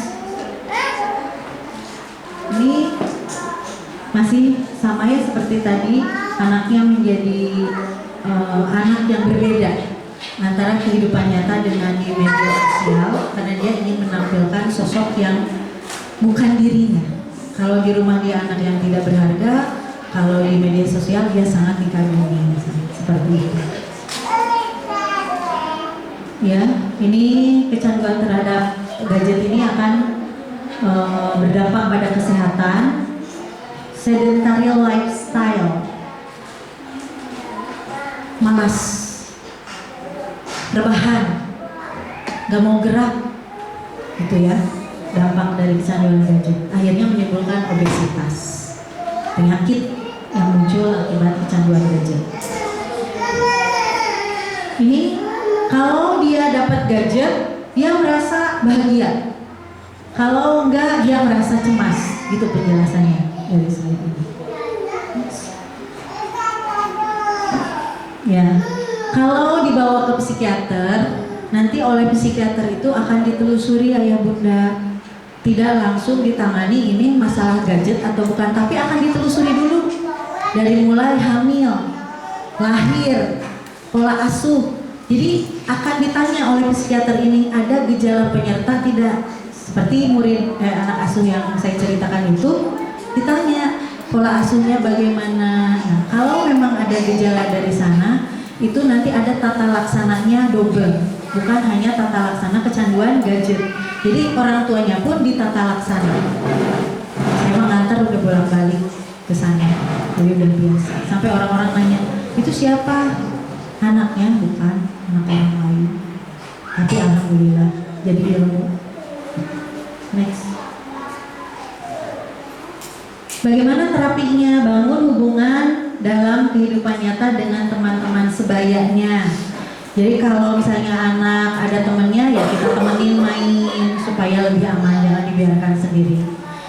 Kalau di sini sih jauh lebih aman sebetulnya, ayah bunda. Salah satu alasan kenapa saya membuat sekolah yang pulangnya sampai siang atau sampai sore, alasannya agar anak-anak terhindar dari gadget. Tapi orang tua nggak ngerti, katanya gini, ngapain anak kober sekolahnya lama-lama teing. Jadi saya mau half day aja, setengah hari. Nanti di rumah pulang dari sini jam 10, dari jam 10 sampai anak tidur, sampai orang tua pulang kerja main HP. Kira-kira kalau di sini anak kober sampai setengah 2, lebih aman mana? Main di sekolah apa main di rumah? Di sekolah, ada anak mah cenderung main, gak ada capeknya, baterainya gak ada habisnya kalau main. Jadi kalau ibu-ibu, tapi saya kan gak bisa ngomong begini ke bunda-bunda yang pola pikirnya seperti itu, ya memang mereka memikirkannya itu gitu, gak paham bahwa lebih bahaya bermain gadget di rumah sendirian daripada bermain di sekolah bersama teman. Capek nanti anak saya, kasihan kelelahan. Mendingan capek fisik daripada capek otaknya nanti. Bapak ibu harus ngobatin suatu hari nanti, amit-amit naudzubillah min dzalik ya. Tapi kalau orang tua nggak punya ilmu, ya akan diberikan sepanjang hari sampai anak tertidur dengan gadgetnya. Dan itu akan butuh pengobatan yang luar biasa, butuh energi yang luar biasa, butuh uang yang luar biasa dibanding dengan mengeluarkan uang sekarang untuk anak pulang sampai setengah 2 atau pulang sampai asar gitu. Itu salah satu alasan kenapa kami membuka sekolah ini sangat lama, terutama di KBTK ya, karena tidak umum. Karena orang-orang pulangnya jam 10, pulangnya jam 11. Kenapa di sini setengah 2? Di sini lebih bermutu bergaul dengan teman sebaya daripada bergaul dengan HP. HP deui. Gak aman untuk anak. Yang selanjutnya memberi kegiatan nyata yang bermanfaat pada anak untuk mengisi waktu luang. Biasanya kalau anak udah sekolah pulang ke rumah itu capek, anak-anak kecil setengah 2 pulang, sampai rumah jam 2, kalau yang perjalanannya setengah jam, jam 2 tuh tidur. Setahu saya ya, kebanyakan anak begitu. Tidur, bahkan bablas sampai besok lagi tidurnya. Tapi ada yang bangun, lapar, makan, dia tidur lagi karena udah capek di sekolah. Sebenarnya di sekolah ada juga kesempatan untuk dia tidur, tapi dia merasa sayang untuk tidur, lebih baik main sama teman. Itu jauh lebih baik daripada dia berinteraksi dengan HP. Lebih baik tidur daripada main HP. Menurut saya sih begitu. Dan alhamdulillah kecenderungan anak-anak yang sekolah lebih lama, dia bisa terkontrol ketika bermain gadget. Kalau orang tuanya tadi otoritatif, ya, otoritarian, bukan otoriter. Next. Nah ini sebenarnya yang sangat berpengaruh bagaimana anak bisa kecanduan atau tidak, yaitu faktor pertama adalah pola asuh. Kalau kita orang tua yang otoritarian, kita pasti punya aturan dan batasan, tidak membiarkan anak-anak semaunya. Kita punya harapan terhadap anak kita ini mau jadi apa mereka kelak.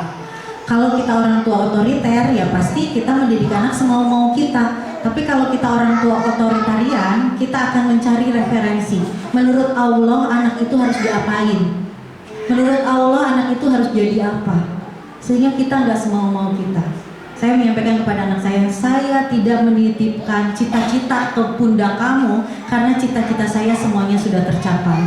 Adapun nanti kamu mau jadi apa, target kami sebagai orang tua, kamu hidup menjadi sebaik-baik manusia yang bermanfaat untuk orang lain karena itu tujuan kamu diciptakan. Kamu menjadi khalifah di muka bumi ini yang tidak menimbulkan kerusakan. Jadi apapun kamu nanti, nggak akan saya wariskan harta benda, yang akan saya wariskan ilmu. Itu sudah saya ucapkan kepada anak-anak. Kelak kamu harus jadi manusia yang berguna untuk orang lain, bukan untuk bumi, bukan untuk abdi. Karena bagi kami cita-cita kami sudah terlaksana hari ini. Alhamdulillah. Gitu. Jadi kembali lagi ke pola asuh. Lalu kalau sudah cenderung kecanduan, apa yang harus kita lakukan? Mencari pertolongan. Jangan diam saja. Nanti oleh ahli akan diberikan treatmentnya, apakah itu menggunakan obat-obatan atau memang menggunakan terapi perilaku. Biasanya untuk anak yang lebih kecil terapi perilaku sih. Yang udah pakai obat-obatan itu karena usianya sudah besar. Kalau dia tantrum menyerang ya bisa membunuh orang, sehingga butuh obat. Tapi kalau anak kecil cenderung nggak sampai dia punya rencana untuk ketika dia impulsif, dia berniat untuk membunuh, itu nggak sampai. Next. Ini untuk anak yang sudah bisa menulis dan membaca, sebaiknya buat perjanjian penggunaan gadget di rumah. Sepakati tulis tempel supaya kita tidak perlu teriak-teriak marah-marah. Ingat perjanjiannya? Berapa lama kamu bisa menggunakan gadget? Karena sama sekali anak dilarang menggunakan juga memungkinkan tidak? Tidak, karena sekarang sudah serba gadget. Gak bisa anak kita larang, tapi kita berikan aturan dan batasan. Itu mungkin cukup Ayah Bunda penjelasannya. Nanti kita perdalam dengan sesi tanya jawab. Tinggal buka trik. Baik, terima kasih Umi untuk materinya. Jadi materi tentang gadget itu ternyata sangat luas ya Ayah Bunda ya. Baik, kita masuk ke sesi selanjutnya, yaitu ada sesi tanya jawab. Berarti batasi menjadi 3 penanya, lalu akan langsung jawab oleh Umi Widya. Mangga, ada yang mau ditanyakan?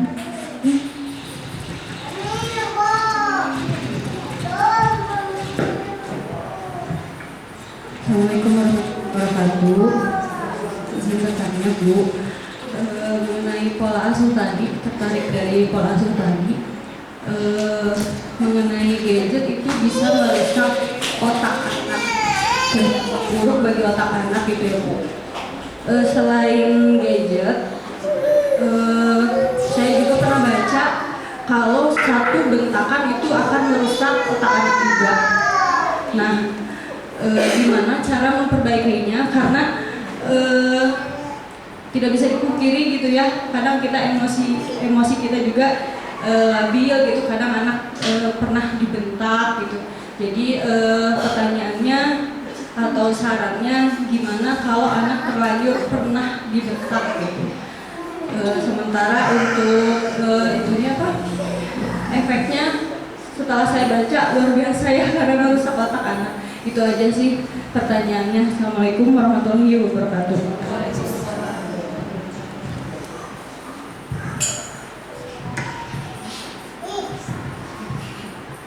Betul sekali, penelitian lengkapnya itu dalam bukunya Liz Elliott, What's Going On in There. Itu lengkap tentang bagaimana dampak bentakan terhadap otak anak.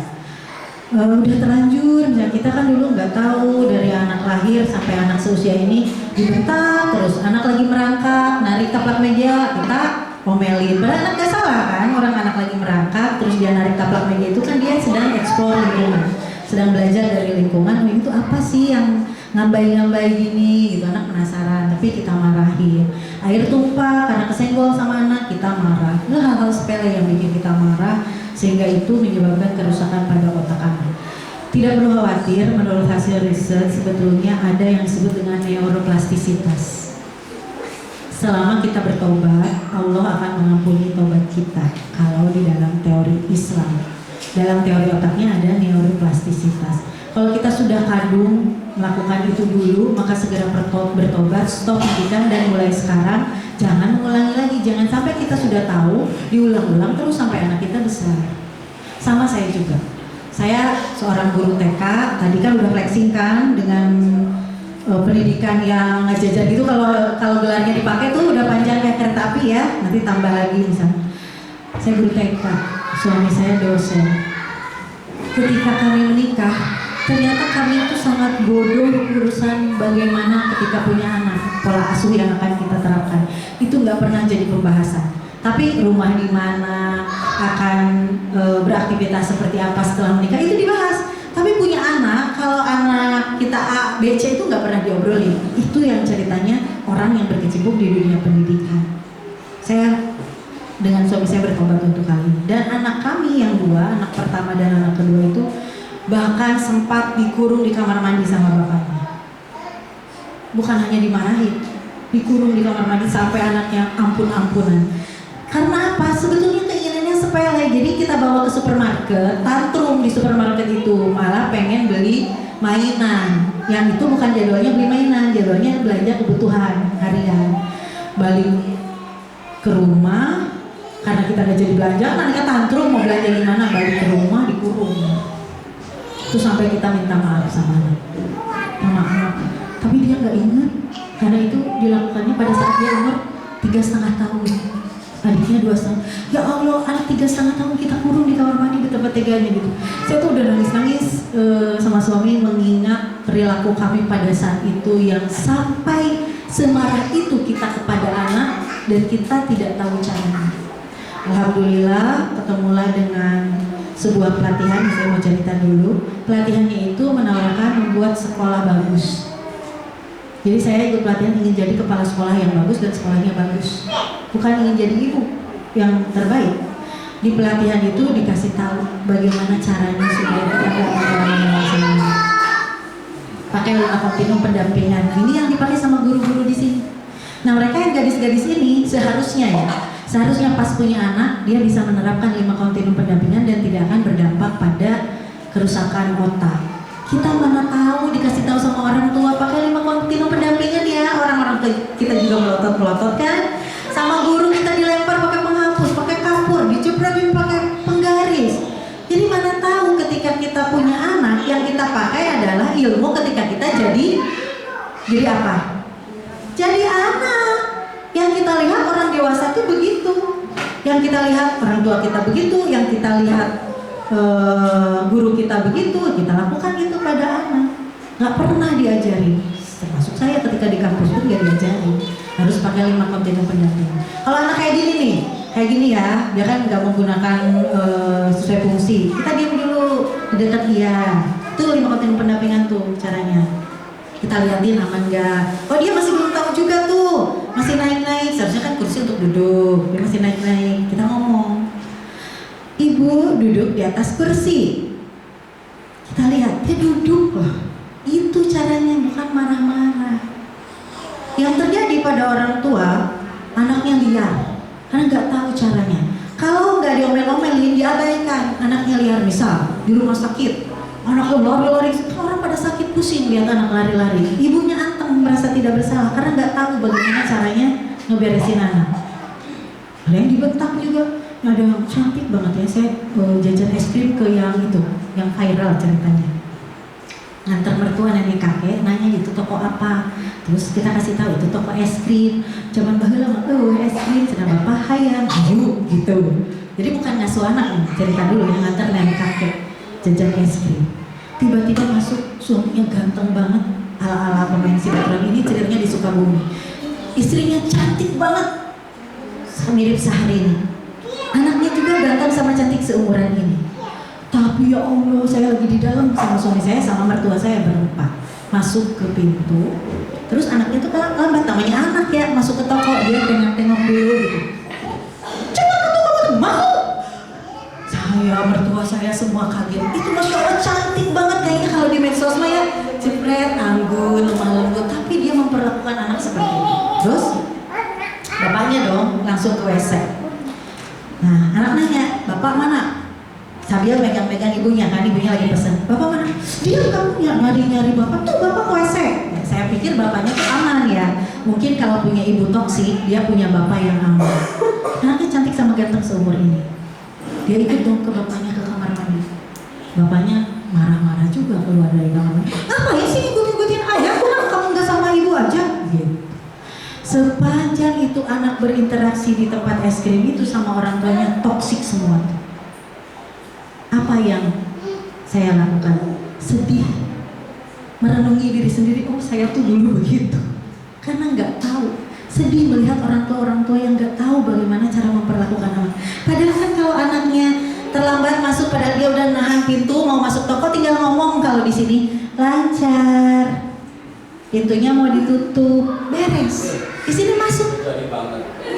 Ya, agak jali banget kata ya, padahal itu adalah kata-kata yang seharusnya dikeluarkan. Terus kalau dia narik-narik baju, kan ibunya tinggal ngomong, bukan ngomel-ngomel. Mama merasa tidak nyaman. Ini baju, boleh bicara. Kita sedang pesan. Itu gak bisa kita omongin kalau kita gak belajar. Nah, bunda-bunda dan ayah yang sekolah di Al-Ghazali tinggal nanya ke guru 5 kontinu itu bagaimana, cara bicaranya bagaimana. Insya Allah sama di rumah dan di sekolah aman untuk otak anak. Dan otak anak yang cenderung sehat biasanya anak-anaknya cerdas, bukan pintar loh ya, cerdas. Karena pintar belum tentu benar. Kalau cerdas, dia cerdas, bisa empati itu cerdas. Cerdas dia bisa bertanggung jawab itu cerdas. Cerdas matematika iya, cerdas dia jujur itu cerdas karena dia tahu kalau hidup kita nggak jujur rugi tuh.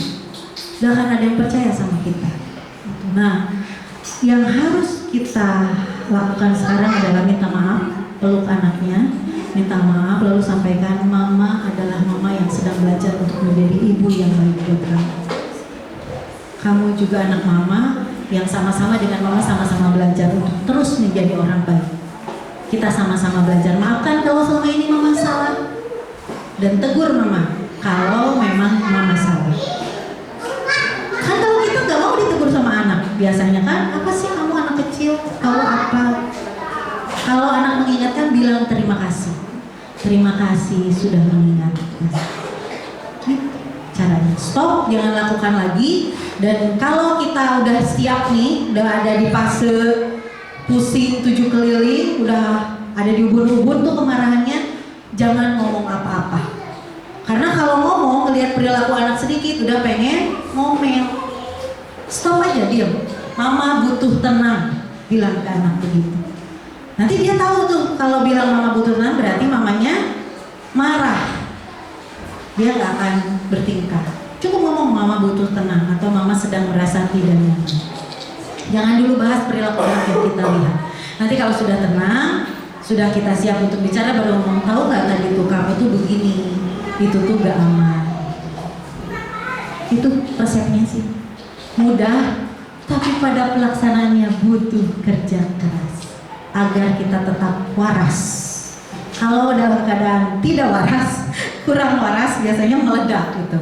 Jadi harus selalu dalam keadaan waras. Nah, untuk bisa waras, stop spontan, nggak boleh spontan. Jadi tarik nafas, keluarkan, baru kita ngomong.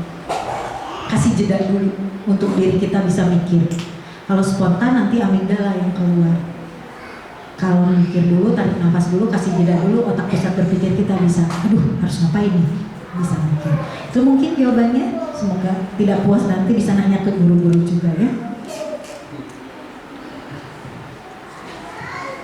Baik, kita buka untuk pertanyaan yang kedua di belakangnya untuk dia.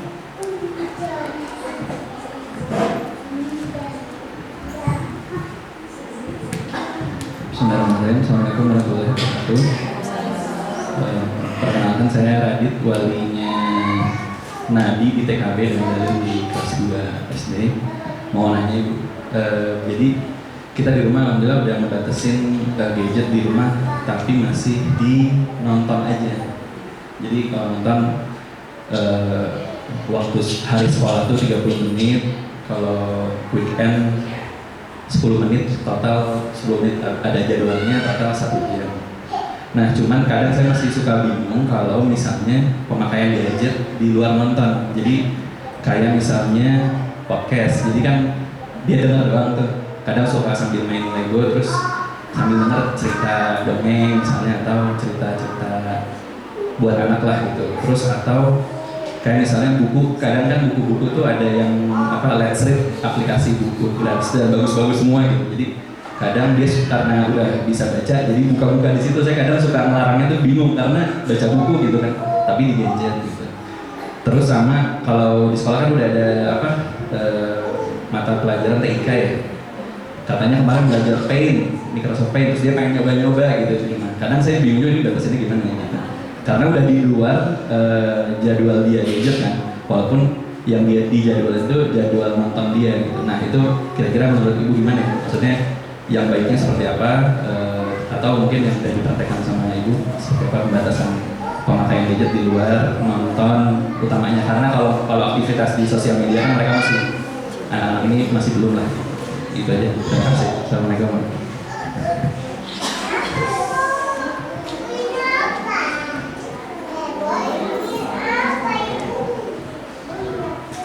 Ada yang sangat ekstrim, melarang sama sekali aktivitas gadget terhadap anak. Ada yang membolehkan, tapi saya ambil yang tengah-tengah.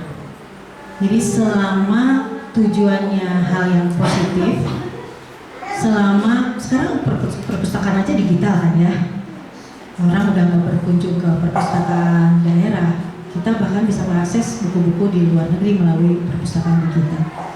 Selama akses yang didapat oleh anak-anak itu dilakukan pendampingan oleh kita, itu boleh dengan batasan waktu.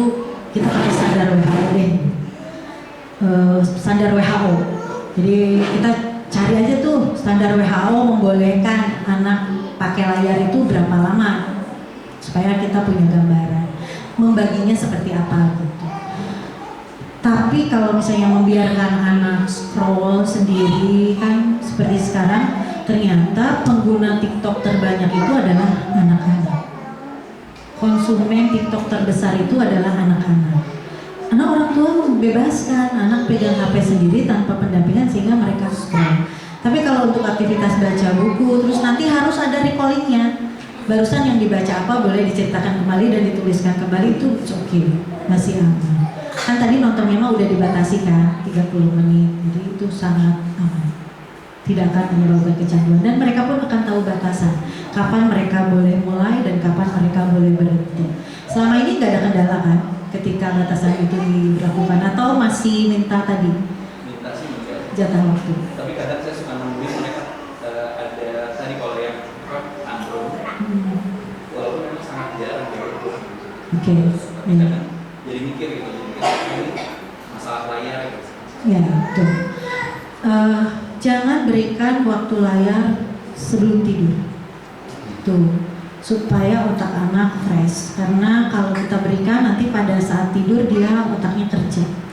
Jadi salah satunya tantrum itu sebetulnya selain daripada layar, gadget, makanan, dan pola asuh. Sebenarnya ini berkaitan, saling berkaitan satu sama lain. Tapi selama dia tidak tantrum ketika kita ambil gadgetnya, itu sih cenderung ya. Ayah bunda boleh memberikan waktu layar itu sebelum maghrib. Nah, sebaiknya untuk anak-anak setelah maghrib ke sana mereka sudah bersiap tidur, karena waktu tidur anak-anak itu lebih panjang dari kalau kita bisa jam 10 ya, jam 9, jam 10 atau mungkin ada yang jam 11. Kalau di kami kan tadi jam 9 walaupun sudah dewasa. Kalau anak TK dan SD jam 8 harusnya udah tidur, apalagi sekarang waktu isanya kan lebih cepat. Jadi jam 8 udah tidur, maka makan malam pun jangan di malam sekali. Jadi sebelum maghrib udah makan malam supaya ada space di sebelum tidur itu main, ngobrol, bercerita sama orang tua, itu bikin otaknya fresh. Nah biasanya tantrum apalagi dibangun tidur, kadang sebelum tidur aktivitas yang dilakukan terkait dengan layar atau dengan makanan yang memicu keaktifan otaknya.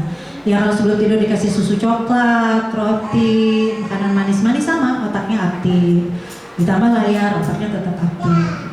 Selama tadi diberi batasan 30 menit atau 1 jam ketika libur dan anak melakukan hal positif dengan pendampingan orang tua, okay, aman. Jangan sampai juga gini, mohon maaf ada yang ekstrim, gak boleh di sekolah, gak boleh di rumah, no layar sama sekali. Nemplok di rumah tetangga. Nah ini gak baik ini.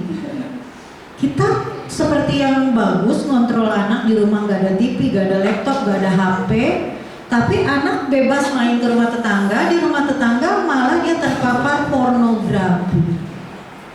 Karena anak tetangga bebas menggunakan apa saja tanpa pengawasan orang tua. Lebih baik kita batasi di rumah, kita tahu sampai mana, daripada kita biarkan dia lihat. Di rumah tidak boleh nonton TV seharian, dia nemplok di rumah tetangga seharian main nonton TV. Misalnya, ini yang tidak aman. Gitu ya. Sudah puas dengan jawabannya. Kita ke pertanyaan ketiga. Ada lagi yang mau ditanyakan?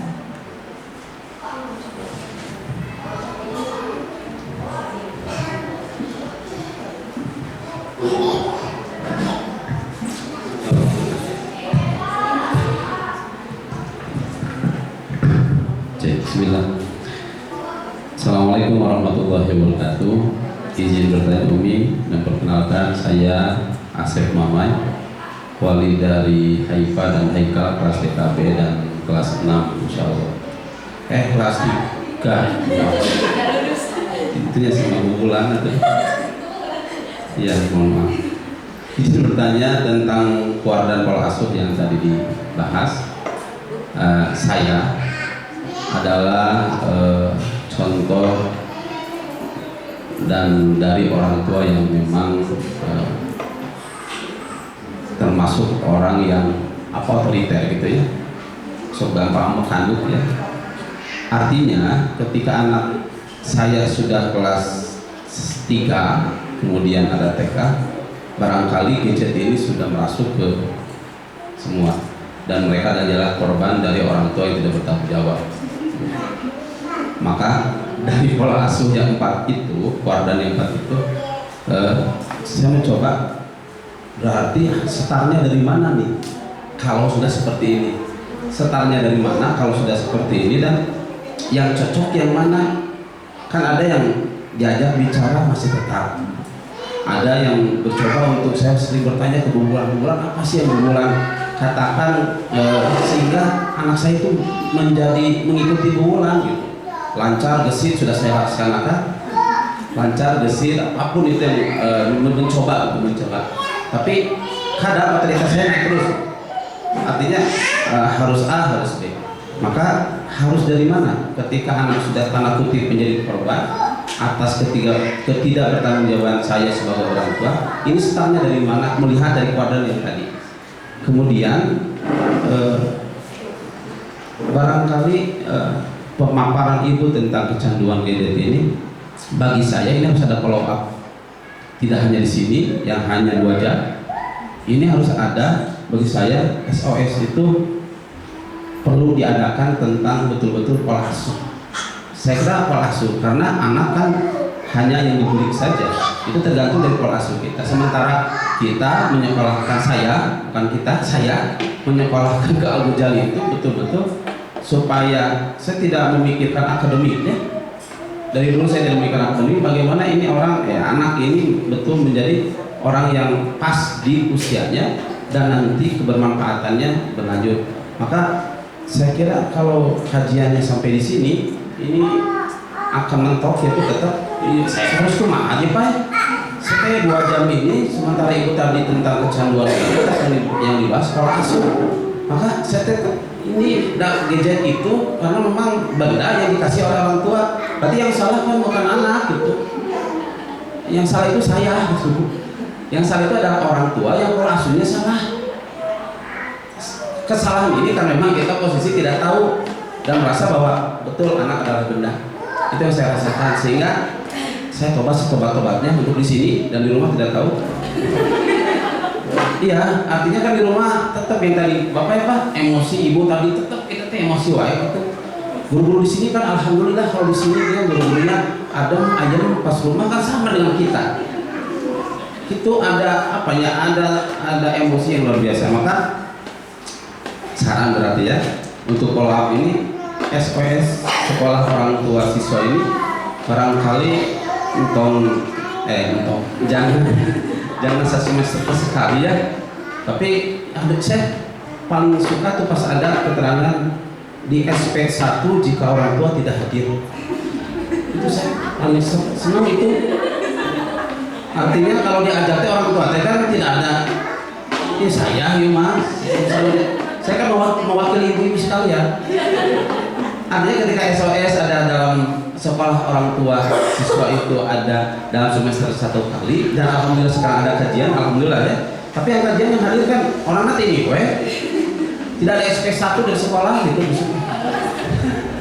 Artinya kan ini follow up, ibu ini selesai 2 jam selesai asli, dan kita coba di sini. Belum tentu saya bisa ngobrol dengan istri saya untuk menerangkan ini. Kamu kenapa tidak ikut? Ayo aja nanti terapan ke anak-anak, kan nggak bisa. Artinya kalau belajar bersama betul-betul tentang ini, saya menginginkan betul ada SP1 saja, anaknya dikeluarkan saja. Artinya supaya orang tua bisa, kalau judulnya, nah kalau ini kan judulnya kajian ya, kalau kajian is oke, yang hadir kan wiwa, di kamar kan wiwa ya, jadi maksudnya wiwa orang wajahnya wiwa, orang tidak tambah sama guru kan sakit gitu. Artinya yang pintar ya guru, yang pintar yang hadir saja. Kalau SP1 itu minimal orang yang kerja pun kan akan, oh saya berarti harus mementingkan bahwa ini penting. Kalau asuh ini penting, tidak cukup dengan cuan saja. Itu curhat saya sebagai ayah yang otoriter dan sudah memberikan dan menjadikan anak saya korban reject. Terima kasih, mohon penjelasannya.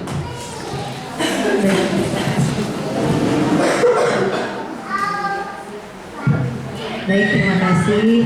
Ini beliau ini kan waktu kajian pertama adalah pemateri, jadi hafal ya kepada Mustami. Tadi sudah disampaikan sebetulnya memang kajian ini sengaja kita buat setiap bulan dengan materi berbeda-beda. Harapannya ya kita ingin melihat orang tua mana saja yang memang pembelajar. Karena untuk anak, program kurikulum yang kita buat adalah membangun kesadaran. Masa untuk orang tua harus pakai SP terus gitu ya? Kalau SOS, oke, memang kita selalu di suratnya itu kalau tidak hadir SP. Tapi untuk kajian kita berikan pilihan, boleh datang, boleh tidak. Ya harapannya tadi ingin membangun kesadaran supaya sinkron antara pola pembelajaran kepada anak itu sama dengan pola pembelajaran yang ingin diterapkan kepada orang tua.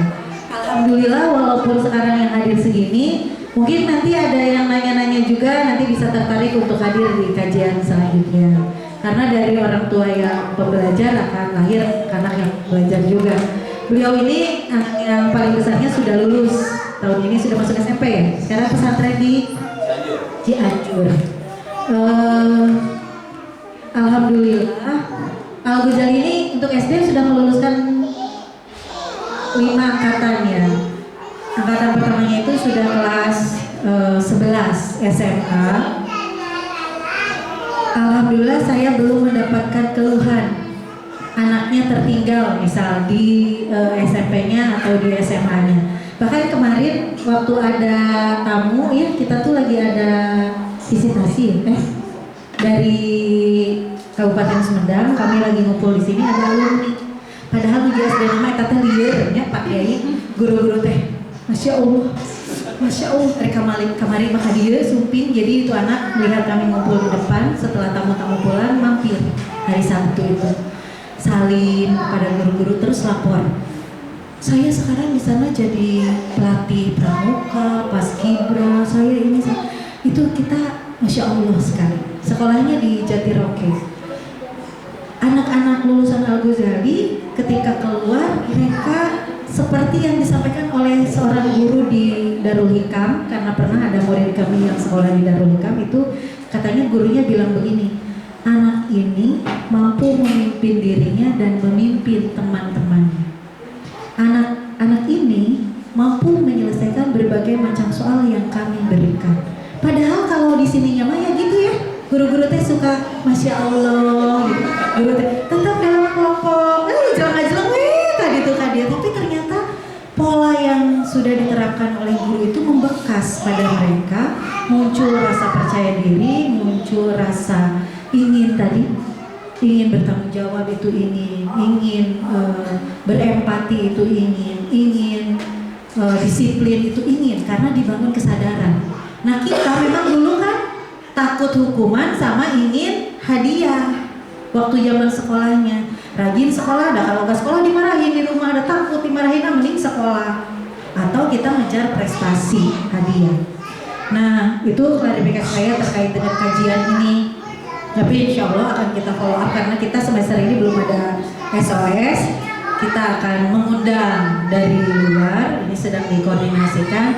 Insya Allah kalau tidak dokter ya psikolog yang akan kita hadirkan untuk membahas lebih dalam tentang ini. Karena kalau saya kan guru, cenderung lebih umum pembahasannya, berbeda dengan mereka yang profesional.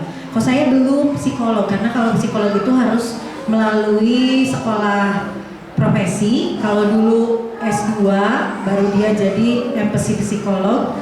Kalau sekarang boleh lulus S1 dia ambil profesi 1,5 tahun, dia bisa jadi psikolog, tapi psikolog umum. Untuk jadi psikolog spesialis dia harus ngambil lagi 1,5 tahun berikutnya. Kalau dokter kan udah jelas ya, dokter, sarjana kedokteran, koas, baru dia jadi dokter umum, nanti dia ngambil spesialis. Ini sedang berkoordinasi apakah nanti mau undang psikiater atau dokter spesialis otak atau psikolog. Ini sedang dikoordinasikan karena kami sendiri guru butuh. Kenapa butuh? Anak yang datang ke sekolah sekarang kompleks sekali dengan jumlah murid 70 ya di KBTK ya. Hampir 70 bulan. Ada 70 di SD 66. Berarti sudah 136 dengan latar belakang orang tua yang berbeda-beda. Ada yang masalahnya gangguan fokus, ada yang masalahnya gangguan perilaku, ada yang masalahnya gangguan makan. Jadi kami butuh ahli untuk menyampaikan informasi ini kepada para orang tua. Ada yang tadi, masalah paling besar adalah pada pola asuh. Jadi anaknya baik-baik saja tapi datang ke sekolah itu liar. Kenapa bisa liar di sekolah? Karena dia bisa mengekspresikan dirinya. Kalau di sekolah tidak takut dimarahin guru, tidak takut dibully guru, tidak takut dikucilkan teman. Jadi dia berekspresi berlebihan di sekolah itu sehingga terlihat liar. Tapi kata orang tua di rumah dia diam itu ternyata takut karena orang tua otoriter seperti itu. Nah ini kan akan mengalami namanya itu split personality untuk usia anak sekolah dasar masih kecil mengalami gangguan jiwa akibat pola asuh tadi. Betul, nanti akan kami follow up, tapi mungkin waktunya masih sedang dibahas terkait dengan mengundang pembicara dari luar ini. Adapun bagaimana kita kuadran yang pola asuh. Kita sudah terlanjur nih, bagaimana memulai? Dari mana kita harus mulai? Ya sama dengan Agi, dari hal yang kecil. Mulai saat ini juga, ya kan gitu kan kata Agin kan, mulai saat ini, mulai dari hal yang kecil gitu. Jadi tidak boleh menunda esok lusa, tapi mulai dari diri kita, mulai dari hal yang kecil. Pak Kiai sama Papa Nadia bisa memerintah tanda kutip, mengajak, menyuruh istri, bisa. Tapi bunda-bunda ini nggak bisa memerintah suami, mengajak suami, menyuruh suami. Caranya adalah memodelkan. Ketika anak tampak berperilaku tidak sesuai harapan orang tua, modelkan oleh bunda bicara yang bermutu, bicara dari dekat. Ayahnya nggak akan teriak-teriak karena biasanya teriakan-teriakan itu muncul di rumah atau kemarahan-kemarahan muncul itu di rumah karena tadi emosi itu menular. Jadi ibunya rungsi, maka ayahnya juga rungsi, atau kebalikan, ayahnya rungsi ya ibunya juga jadi rungsi. Kalau bunda-bunda nggak bisa nyuruh suami, sehebat apapun bunda tidak bisa kita menggurui suami, tapi suami-suami bisa mengajarkan kepada istri karena itu kewajibannya suami di dalam Islam, wajib mengajarkan istri. Jadi ketika anak rewel dulu, mamanya cerewet, wakok-wakok udah teriak-teriak, ayah langsung bicara, butuh bantuan bunda, gitu. Boleh bunda menenangkan diri dulu biar anak-anak sama ayah. Insya Allah malu mau teriak-teriak juga. Coba di tengah keheningan kita teriak-teriak sendiri, atau kan malu. Tapi biasanya ibu dan ayah ini saling mendukung pada proses pola asuh yang tidak sesuai dengan perkembangan anak, saling mendukung satu sama lain. Ini yang perlu diperhatikan. Jadi pulang ke rumah bunda, kalau anak gini kan gak diam, ada cicing atuh, nah itu stop, udah gak perlu dikeluarkan karena itu kalimat-kalimat yang tidak membangun perkembangan. Anak-anak tidak diam, maka kita bicara. Bunda merasa tidak nyaman, kita lihat reaksinya. Misal main bola di dalam ruang tamu, sampaikan, bola kita mainkan di lapangan. Udah, gak usah ngomong-ngomong, itu nanti pas bunga mama, aduh ini nanti gak perlu, karena itu gak akan membangun tahapan perkembangan anak. Sampaikan aja, bermain bola di halaman, di lapangan. Tapi memang untuk mengeluarkan kalimat-kalimat ini kita perlu mikir. Itu Butika itu 3 bulan. Butika nyerah 3 bulan kalimat yang mau diucapkan. Tapi mungkin kalau kesininya guru yang berikutnya sih tinggal kopas ya dari guru yang ada. Pada saat itu Butika awal sekali berdiri ya melihatnya dari saya, dan saya tidak tiap hari di sini, maka Butika nulis apa yang harus dikatakan. Iya, fotokopi ya. Terus setor ke Abdi, ku Abdi direvisi. Butika ibadah naon nyarios kieu, mah ulang Butika teh. Naonnya revisi deui terus sampai ke kajanten atau sejarah rabu. Di dia mah ya bundanya kalau ada anak datang nih nangis kan, teriak-teriak gitu. Teu di cup aduh lariweuh gitu guru teh dugikeun ka karesangan teu calik we.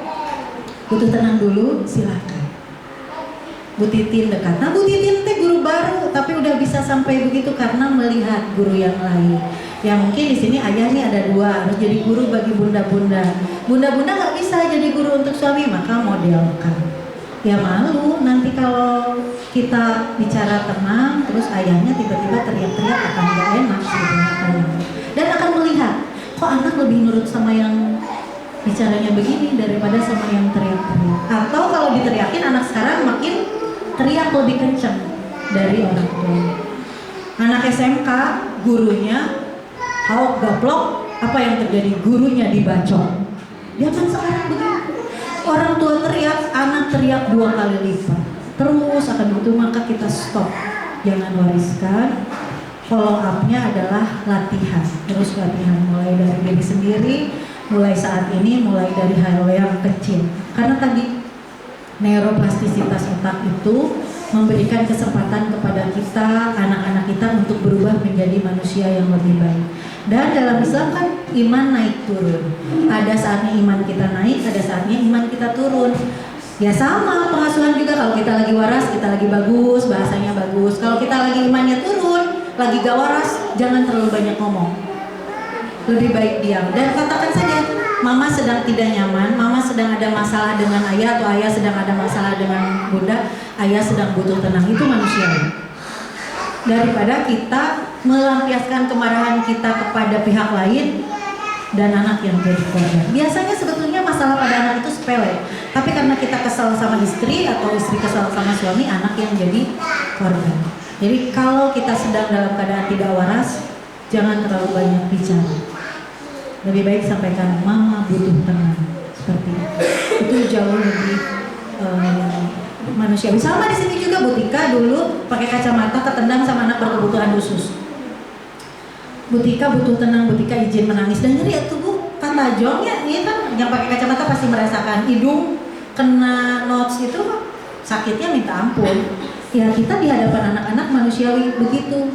Ayah Haikal, kenapa Bulan di sini lebih didengar oleh anak-anak karena Bulan jauh terlihat manusiawi daripada ayah bunda di rumah.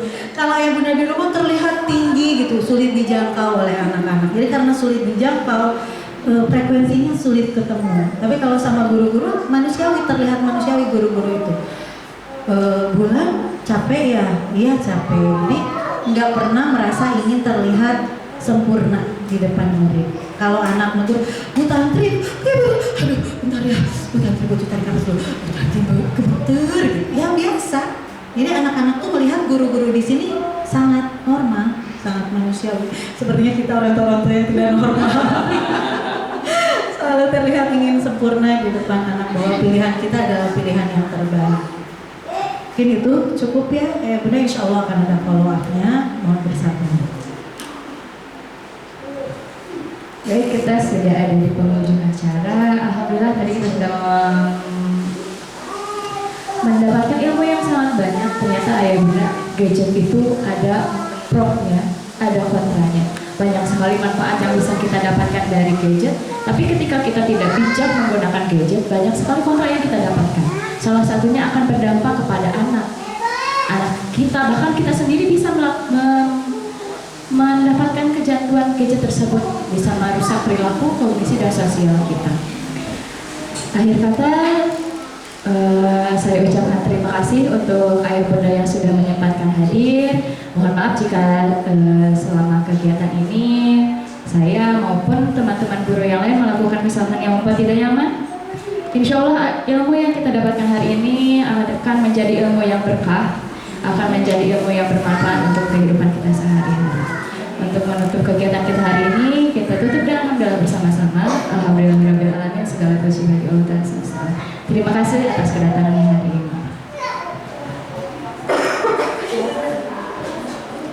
Boleh untuk foto dulu untuk dokumentasi? Boleh minta bantuannya kepada siapa ya? Kepada dia.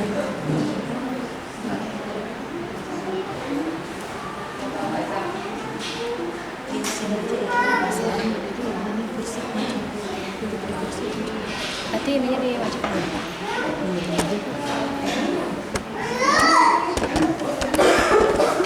Di sini aja duduknya maju. Udah yang di belakang maju. Kita akan sesi foto.